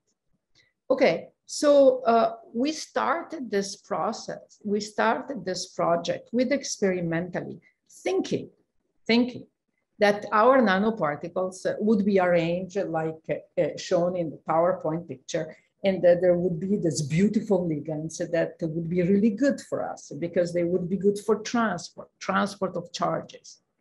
But then we did first principle simulation, and we saw that these ligands would decompose and would actually form a matrix around the nanoparticle. And you know, the first reaction of our experimentalist friends was, well, I don't believe you, because you know, we don't see evidence of that. We haven't looked for evidence of that. So, you know, we generated many structural motifs. We went back to the experimentalists and we told them, look, the signature, the spectroscopic signature, XPS and also Raman of these decomposition is this signature here. Look for that. They did, they found it. And then we understood that really our structural model was not what we started from, but was this complicated structural model here. And with that structural model, we predicted a lot of experimental, we understood rather a lot of experimental facts that were not understood before, and we could go on also to make prediction. So having a validation with spectroscopic signature of experiment is incredibly, incredibly important. So this is just one example. And over the year, we spent, you know, in the last 10 years or so, we spent a lot of, or more, a lot of effort to develop what we call post-density functional theory method based on many body perturbation theory. And for those of you who know the jargon, GW and BSC, so method that would allow us post the DFT to look at photoemission spectroscopy and also optical spectroscopy. And we were able, because of also efficient codes that we were able to derive, to look at a number of systems. We looked at interfaces, we looked at defects in solids, and we looked at the number of nanoparticles. And we were really literally able to do spectroscopy on density functional theory generated or first principle molecular dynamics generated samples. But now the question is, can we really tackle interesting problems? Because one thing is, you know, being able to do all these calculations and do calculation for a large number of electrons. This is good, but at the end of the day, can you solve interesting problems? And so this is what I would like to tell you now, what by putting together density functional theory, first principle molecular dynamics, spectroscopy on first principle molecular dynamics sample, and also in some cases towards the end, advanced sampling, we have been able to tackle some interesting problems. So let's start with some example of interfaces that we have studied to address the problem of absorbing sunlight to split water. In reality, we have never split water. We have looked at the oxygen evolution reaction. That's in some cases also hydrogen evolution reaction, but not at the full reaction altogether yet. So one thing that I would like to point out is that this is a problem that was originally attacked mostly by chemists, but the methods and views developed within condensed matter physics, looking at this problem as a problem where there are really condensed systems, where the interface is a condensed system, where the catalyst is a condensed system, when there is the electrolyte, which of course is a condensed system. This method and views turn out to be very useful and powerful to tackle this problem. And I think we made good contribution for this. Certainly we were not the only ones. Many other groups like Saloni's group, Hyverson, Marivi Fernandez, Sarah, Sprick, and other people coming more from the condensed matter physics part of the house use method like the one that I just described to study more traditional chemistry problems. Okay, so what we want to do? We have a system, the red absorber one, for example, an oxide or even silicon in some cases, if we want to do hydrogen evolution reaction. We put a catalyst on, we want the system absorb light at the right frequency for solar light, then generate charges. They are given to a catalyst because the system, we haven't found the system that it's a good absorber and good catalyst at the same time. And then these charges are used to trigger a chemical reaction. It's a simple phenomenon to describe, incredibly difficult to actually model and also to make happen. And this reaction at take 1.23 electron volt is very, very uphill. The systems are a mess. So these are a system that we are looking at. They are defective materials with complex solid liquid interfaces. You see, there is an absorber, there is a catalyst, and there is water in between. It's a total mess. So it's a difficult problem with many components. And if you want to attack this problem, really you need to aim at simulating and predicting numerous properties, not just one property only. You need a reasonable model of salty water. I mean salty because usually you need a certain pH in your water so that it reacts properly with certain surfaces of the catalyst and absorber that it's in contact with. And then you need an atomistic model of the solid liquid interface because you want to understand how the level of water, the band offset, right? How the level of waters are aligned with the band edges of your solids to understand whether the charges would go, you know, from the solid to the water. And then you have a catalyst, and the catalyst is usually you have a metal semiconductor junction. So you ask yourself, is this a ohmic contact or is this a Schottky barrier? And why are you asking that? Because you want to know whether the charges, once they get to the catalyst, recombine, and then, you know, that's bad luck, right? Or whether they really go to do the chemical reaction that you want, and to understand whether they do go to do the chemical reaction that you want to understand the mobility of the charges. And then recently, very recently, we were able also to look at not only photoelectrochemistry, but electrochemical problems where we did a simulation, a first principle simulation in a finite electric field to understand what happens to a surface. This was silicon, simpler, not an oxide, in contact with water. Okay, so what I will do now to give you an idea of what we can do and also what we cannot do, I will give you an example of what we understood, trying to figure out all of these problems. So first of all, when we studied surfaces, this is just one example. The specific example of tungsten oxide is not that important, but we understood that you need to pay very much attention to active sites at the surface. It is because there are oxygen vacancies that forms polarons that actually the surface become active. And we studied a surface with vacancy. We studied how the charge of the vacancy is spread out on the surface. And of course, we made contact with experiment also for the bulk. And we understood that there is an active site that forms due to the vacancy. And it is this active site that the hole coming from the absorption of light is transferred to. And due to thermal fluctuation, forms a highly reactive site that then has a chance to be the sites that react with water. So first of all, importance of understanding really what are the active sites on the surface. The second thing that we learn is the importance of understanding morphology. This is another surface that we studied for many years in collaboration with our experimental collaborator at UW-Madison, Professor Kyung-Shin Choi.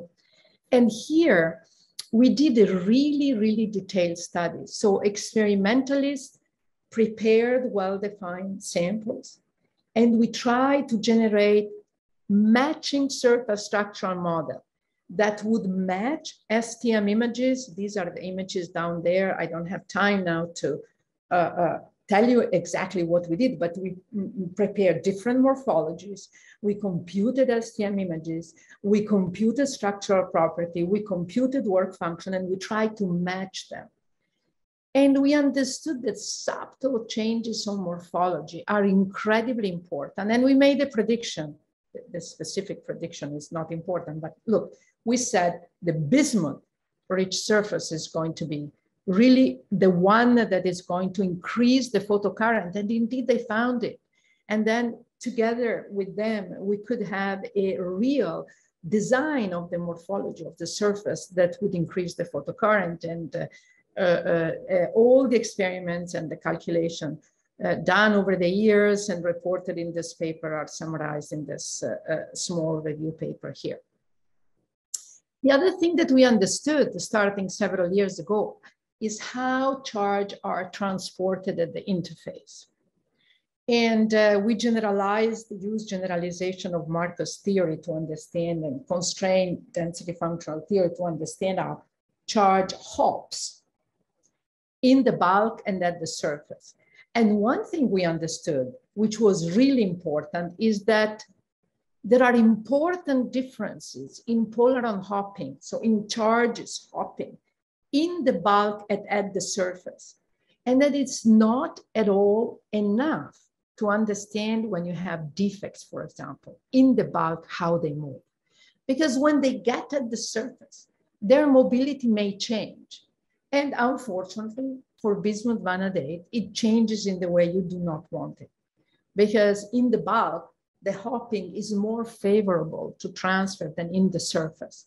And this again is because of defects and of the charges of defects that create a certain situation at the surface that makes charge hopping not that favorable relative to the bulk. So if these are just examples, and of course these are examples of a bunch of calculation that lasted a number of years. But what did we learn? In general, first of all, intrinsic properties of materials are insufficient to predict materials for water photocatalysis. Not surprising, but sometimes ignored. Defects cannot be ignored. The specific property of defects or specific surfaces are important, and they may even be useful, because surface and interface morphology, and I haven't shown you that, but also for catalyst, we made a study also of that, can be used as a design knob. And in fact, for bismuth vanadate, this is exactly what we did. We use this as a design knob to prepare the surface. Our experimentalist friend prepared the surface with a specific morphology, and we definitely increased the photocurrent, and we made a big splash with that. The other thing, which is also obvious, but also very much overlooked, is that the electronic property at finite temperature and dynamical fluctuation are key to understand charge transfer mechanism. And this is a point that we especially made here, when I talked about tungsten oxide. Really, it is because of thermal fluctuation, and it is because of the property at finite temperature of the active site that then reaction at the surface happens. If you look at the surface just at T = 0, you don't really understand what happens. So this is very, very important. And it's very important to understand electronic property, finite temperature, and dynamical fluctuations. And something that I did not emphasize too much today, but we have paid, of course, attention to, is to gain an understanding on the level of theory necessary for quantitative predictions. And this means paying attention to the functionals we use, paying attention to going beyond DFT when we do spectroscopy, and so on and so forth. And this is, of course, very important. So if you want just one sentence of what we learned is that we learned the interface is still very much the device. This is a Nobel lecture of Herbert Kromer that you may have seen before, when he was talking about all the beautiful things that he had been able to do about putting together, heterogeneous semiconductor heterostructure. That is why he won the Nobel Prize 20 years ago. And he was saying, the interface is the device between these heterostructure. At the end of the day, also for all the system that you put together, the interface is the device. And at the microscopic level, at the nanoscopic level, really you need to understand these interfaces. You want to make prediction for example, materials useful to solar to fuel. Okay, so in this field of solar to fuel, we ended up studying silicon. I didn't present results of silicon for hydrogen evolution reaction, and also oxides. And I present the result of 2 oxides. One is tungsten oxide and bismuth vanadium, but also other oxides that turned out to be very interesting for totally different application. And one of them is this complicated guy here, lanthanum, strontium, cobalt oxide. And again, defective. And it turned out to be a candidate for energy efficient neuromorphic devices. So I'm switching gear here a little bit and going towards studying about materials that are now useful not to harvest solar energy, but if we could have them to save energy, low power electronic devices. And actually these low power, one idea about low power electronic devices is to have a brain inspired unit where memory and logics are all together. So let me explain in one word what people are trying to do with some of these oxides. They are trying to see whether with a very small stimulus, very small energy, potential energy difference, for example, a very small bias applied to the system, you can trigger a very big reaction, right? Like a reaction of firing of a neuron. And this very big reaction could be a metal to insulator transition. This is a huge change in the material. And what we have been studying is a metal to insulator transition triggered by a change of defects of vacancy that can be triggered by a small stimulus applied to the material in this oxide. And said otherwise, we have studied metal insulator transition to realize resistive switching. Interestingly enough, this is the same material which is also a catalyst for fuel production. And this is in a way how we arrived to that. But anyway, so by changing the oxygen vacancy in the material, actually you change the structure. And it's indicated here, as a function of increasing, reducing condition, you change the structure. And you have a change in the band gap as a function of the number of oxygen vacancy delta there. We also, after understanding this, were able to devise an electrical bias model. And really a few months ago, the prediction that we made were verified experimentally. And finally, again, in contact with experimentalists, we were able to determine the oxygen stoichiometry of the system by looking at the X-ray absorption spectra and going back and forth with experiment. And this was done within a project that we are doing. It's an Energy Frontier Research Center in the United States in collaboration with UC San Diego. So, I went, of course, super fast here, but just to tell you that what I want to tell you here are 2 things. It's just, if you have a real strategy based on first principle calculation, and you start understanding, for example, complicated system like oxides, you can move between different problems, and you can address different problems, even very complicated, as long as you stay very much rooted and in collaboration with experiment. And this is what happened to us. We studied solids and oxides for catalysis, and then we understood that the defects in similar solids were also very important for other low power electronic material to save energy. And then we were also drawn in that direction. So I give you now the last example, which is an area where we, in the last 5-7 years, we put very much a lot of energy, and we are putting more and more energies.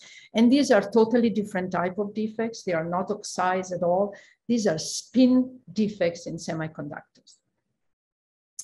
So we go back to materials that are very much the workhorse of condensed matter physicists, if you want, you know, for example, diamond or even silicon, or although we did diamond and silicon carbides. We want to create a defect, point defect, as studied by many of us for many, many years. And we want to encode information in that defect and to create a two-level system. Again, seemingly very simple.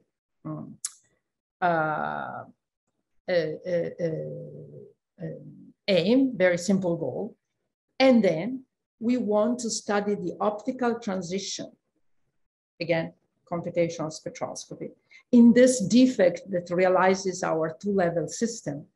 And we want to understand the spin selective decay path and the photoluminescence, because we want to optically address this defect for different applications, communication, computing senses. And I've heard here when I connected that also many people are interested in this with, for example, boron nitride and other systems that where there are defects that can be useful to encode information. So if you want to understand this system, you want to understand the atomistic, again, you know, what's the atomistic structure of the defect. Sometimes you know, sometimes you do not know, and you have to try to understand, optimize the system. Is the defect stable? Then what's the electronic structure? And a property that I didn't talk about yet, coherence times. How long does the system that I prepare stay in the state that I want it to stay? And how long then it takes for this coherent state to be lost? Because, for example, the spin defects interact with the ionic defect. So we have developed, and of course other groups too, you know, we are far not the only one working on that, a strategy to look at electronic properties based on DFT, and but also on other methods. And as I said at the beginning, also to understand in cases where we don't know how the defects form by looking at free energy surfaces.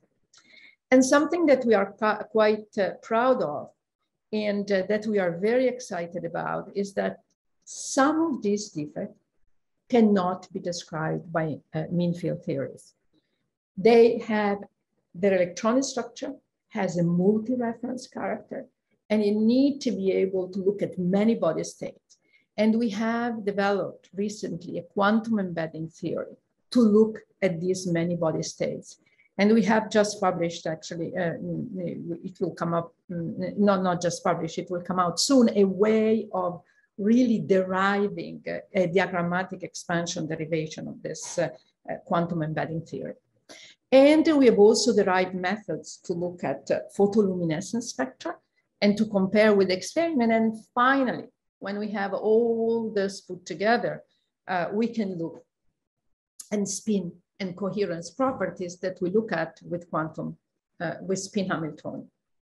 So this is not something, all this machinery to look at spin defects, something that is only limited to solid state defects. And actually these several coupled quantum mechanical methods can be used exactly in the same fashion. For example, to look at the molecular qubits, and we have done so for this specific molecular qubit very recently.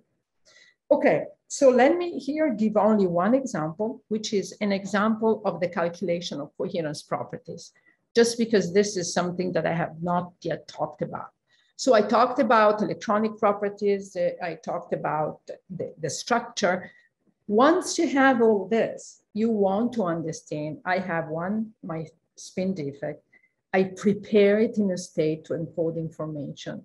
What happens and how long does it last when my spin defects interact with all the spins of the nuclei? And so we set up a spin Hamiltonian. We derive the parameters from first principles. And then we look at the decay time, T2. It's a specific decay time as a function of the magnetic field, which entered the Hamiltonian. And this is by looking at the density metrics derived from that Hamiltonian. And these are our comparison with experiment, which is actually pretty good. And now we are also able to understand avoided crossing. And on top of this, we could make prediction of optimal isotopic configuration of the nuclei in our system. This is silicon carbide to investigate nuclear memories. Of course, this is going super fast, and I'm not expecting people to understand the detail, but to understand the fact that by putting together different couple methods based on first principle, we can really today look at many different properties, including electronic properties, structural property, and even coherence property of spin defects that are materials to encode quantum information. This is another example of a same quantity, and this is now as a function of as a function of the split in a certain quantity. I'm not going to explain exactly. It's a zero field splitting that happens in the magnetic field in this qubit, but what I want to show with the picture on the right-hand side is that we can really have a relatively good agreement with experiment. And then because we have this good agreement, use our data now to predict the ligands that you have to put around your spin qubit to have even better coherence times. Okay. So let me now conclude and leave hopefully some time for questions.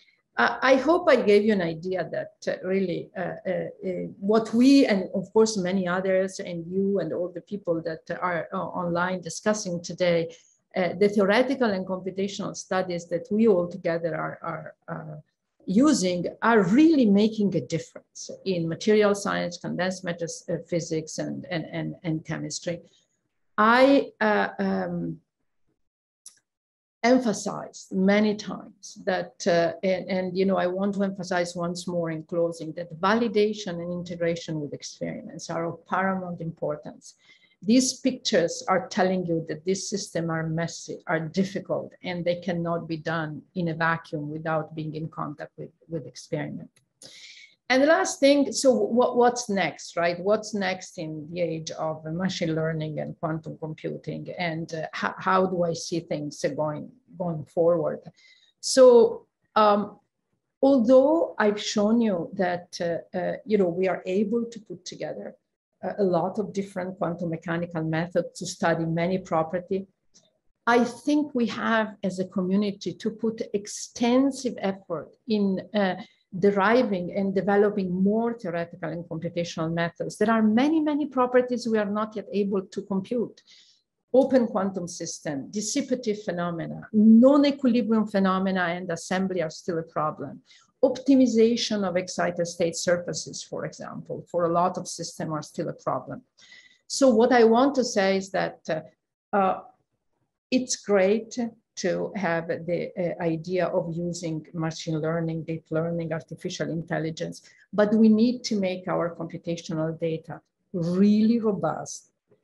We need to make it available, and we don't need to forget that there are so many properties that we are not yet able to compute and that we should put effort in computing.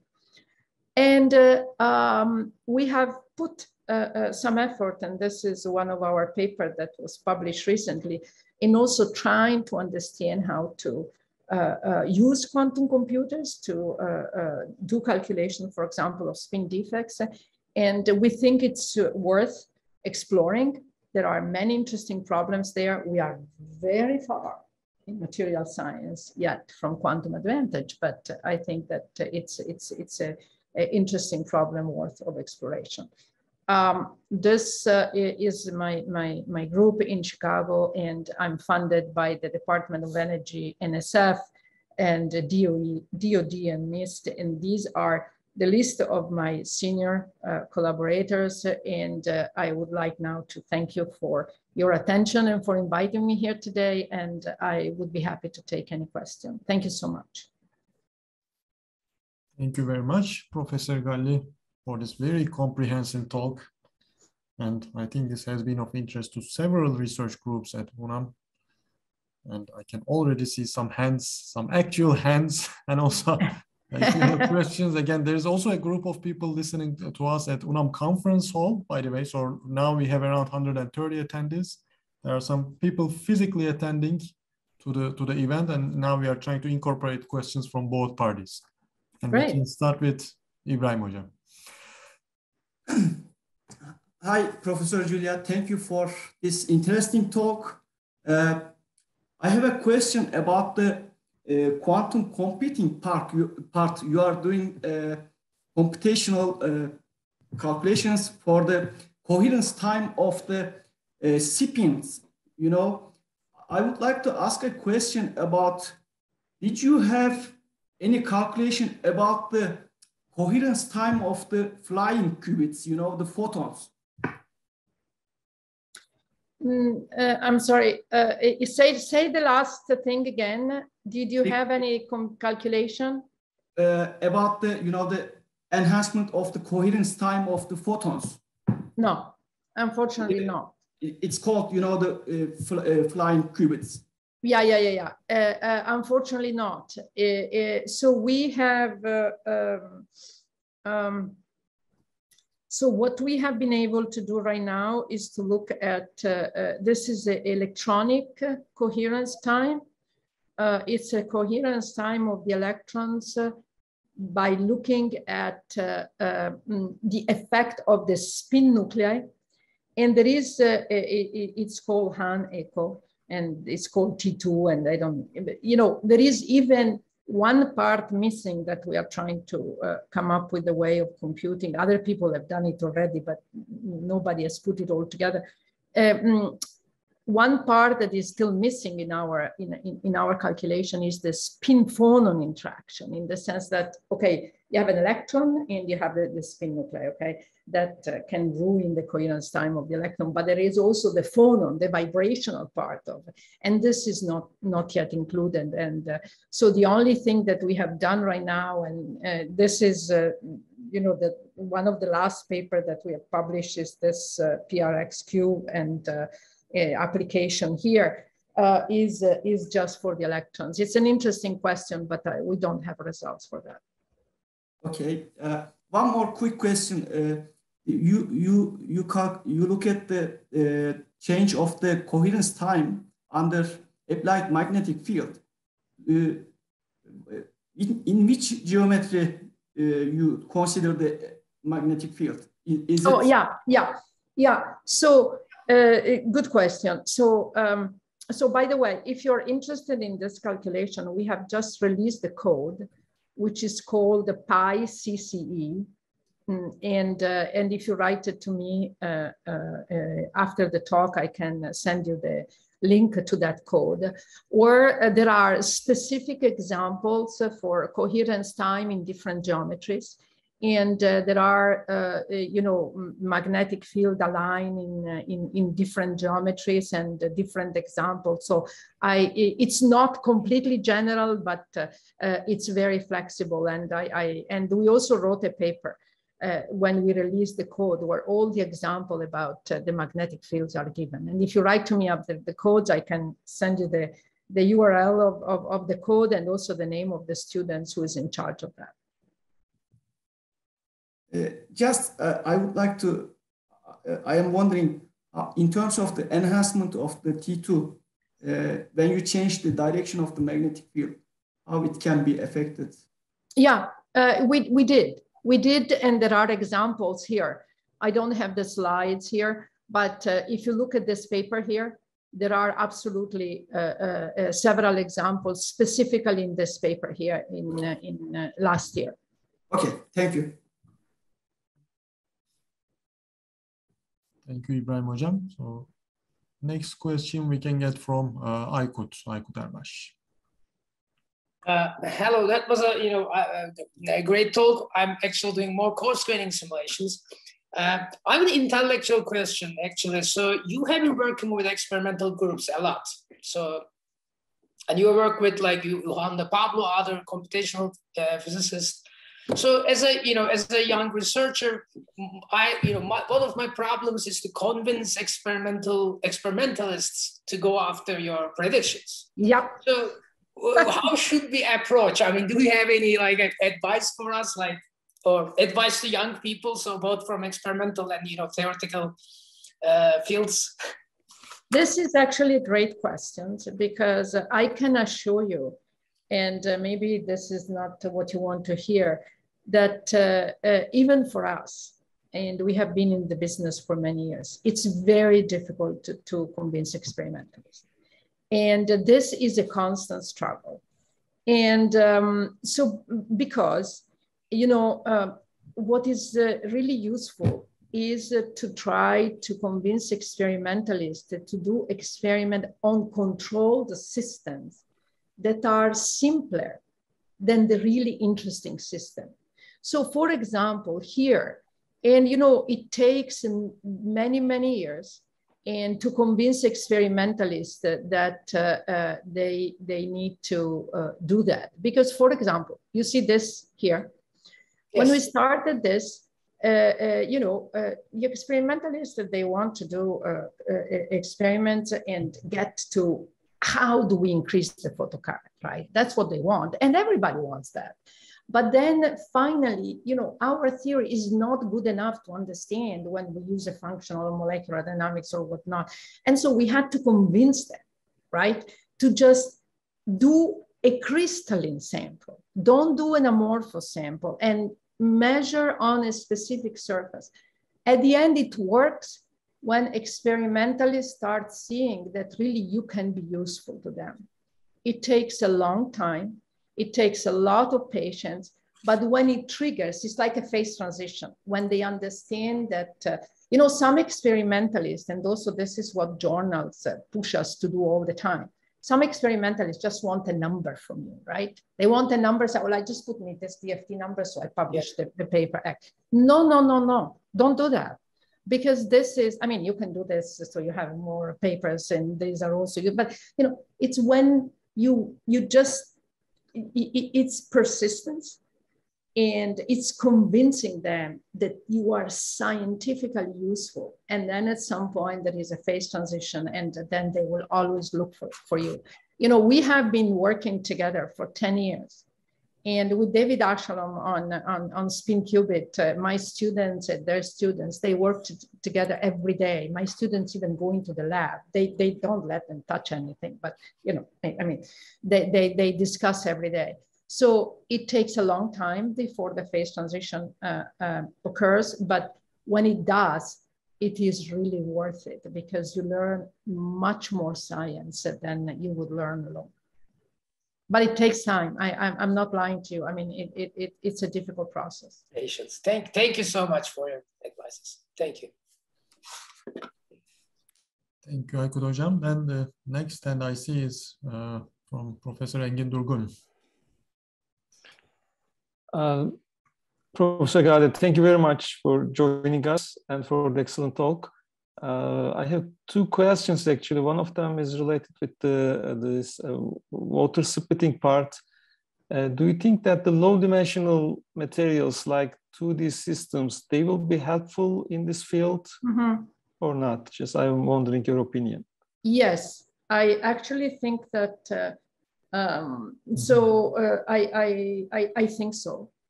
I am not I'm not an expert on that in the sense that we have not looked at many systems, but I followed a little bit, and I've seen what other people have been doing, and I think that there could be Certainly for hydrogen evolution reaction, but maybe also for oxygen evolution reaction, there could be a lot of things to be looked at, predicted. And I don't think we have, you know, the magic right material yet. I very much think that for oxygen evolution reaction, probably oxides, you know, are here to stay, but certainly it's worth exploring two-dimensional materials, definitely. Also because, you know, there are a lot of defects, especially, you know, that can be used in two-dimensional material to create active sites that, in my opinion, could be very, very promising. I'm not an expert because we have not studied them ourselves, but yes, I think that this would be a good idea. And if we have time, maybe I can ask one more. And you mentioned a little bit, but I'm wondering your opinion also in the quantum computers part. What do you think? Are we going to make simulations or do some calculations in quantum computers soon? So yes, I think that, so if you look at, I decided not to present this today because, you know, you have to choose, but if you look at this paper here, we have just published this paper here. And this is a paper where we did a calculation of the electronic structure of a defect, which is a double vacancy in silicon carbide and an nitrogen vacancy in diamond on a quantum computer. And you can look at that, and there are, okay. So this is a calculation that you can do more easily on a classical computer. So we did not discover anything that we didn't already know. What we did there is to learn how to deal with the noise. So quantum computers are noisy devices, and this is what this picture is supposed to be meaning, right? And so the results are noisy. They have errors that come from the noise of the device. And so when you do calculation on quantum computer, and again, we did calculation for these simple systems with a Hamiltonian that with parameters that we derived, by the way, on a classical computer. But the Hamiltonian was diagonalized on the quantum. So when we did calculation, we had to find algorithms and strategies to mitigate the noise. And if you don't do that, then you know, the results are not useful. So our contributions, like contribution to other people, has been to understand how to mitigate the noise. However, we didn't do anything that we are not able today to do on a classical computer. So I think that, as I'm saying, you know, down there, quantum simulation on quantum computers are worth exploring. We are learning the problems that we have on near-term noisy quantum computers. I don't want to venture into predictions because I really don't know when, you know, we need to have error corrections, and I don't know how far we are before we can have error correction to really have, to be able to use these machines better than quantum computer, classical computer. Thank you very much. Thank you. Thank you, Professor Galli. Let me check one last time, not to miss any questions or any hands. But it seems like we are also done with the questions. And again, please join me thanking Professor Galli one more time. Again, your invitation. And thank you so much for having me today. Thank you. It's our pleasure, and we hope to have you also on site as well. And then, yeah, maybe, you know, who knows when we will be all out of this. Oh my God. Yes. Anyway, thank you so much. Thanks a lot. Thanks a lot. And now in the program, next we have the award announcements for the nano poster and the nano art. And for that, I will leave the stage to Professor Serkan Kasırga. Okay, thank you very much, Çağlar Hocam. If you could make me co-host.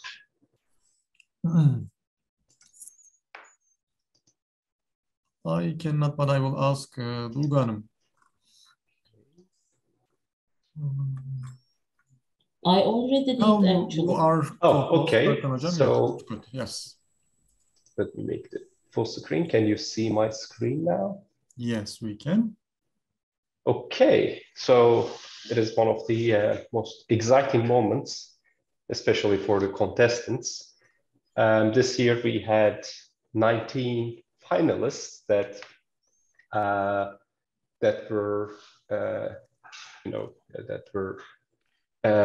compatible with our rules, and 34 UNAM PIs voted to choose the most appealing 3 nano arts, and the winners will get iPads.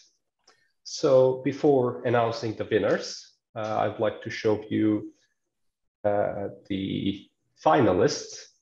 So we had very interesting and exciting nano arts this year, like the previous years. And it was, I think, a very tough choice for the our referees. And now this is the last batch. And now it's time to announce the winners. Okay, so the runner-up, the first runner-up is Nanowords, Rana Asghari Sabet from the Kent University. I congratulate our contestant. The next runner-up is Zeynep and Cemre Örsel from Middle East Technical University with Nano Dalia.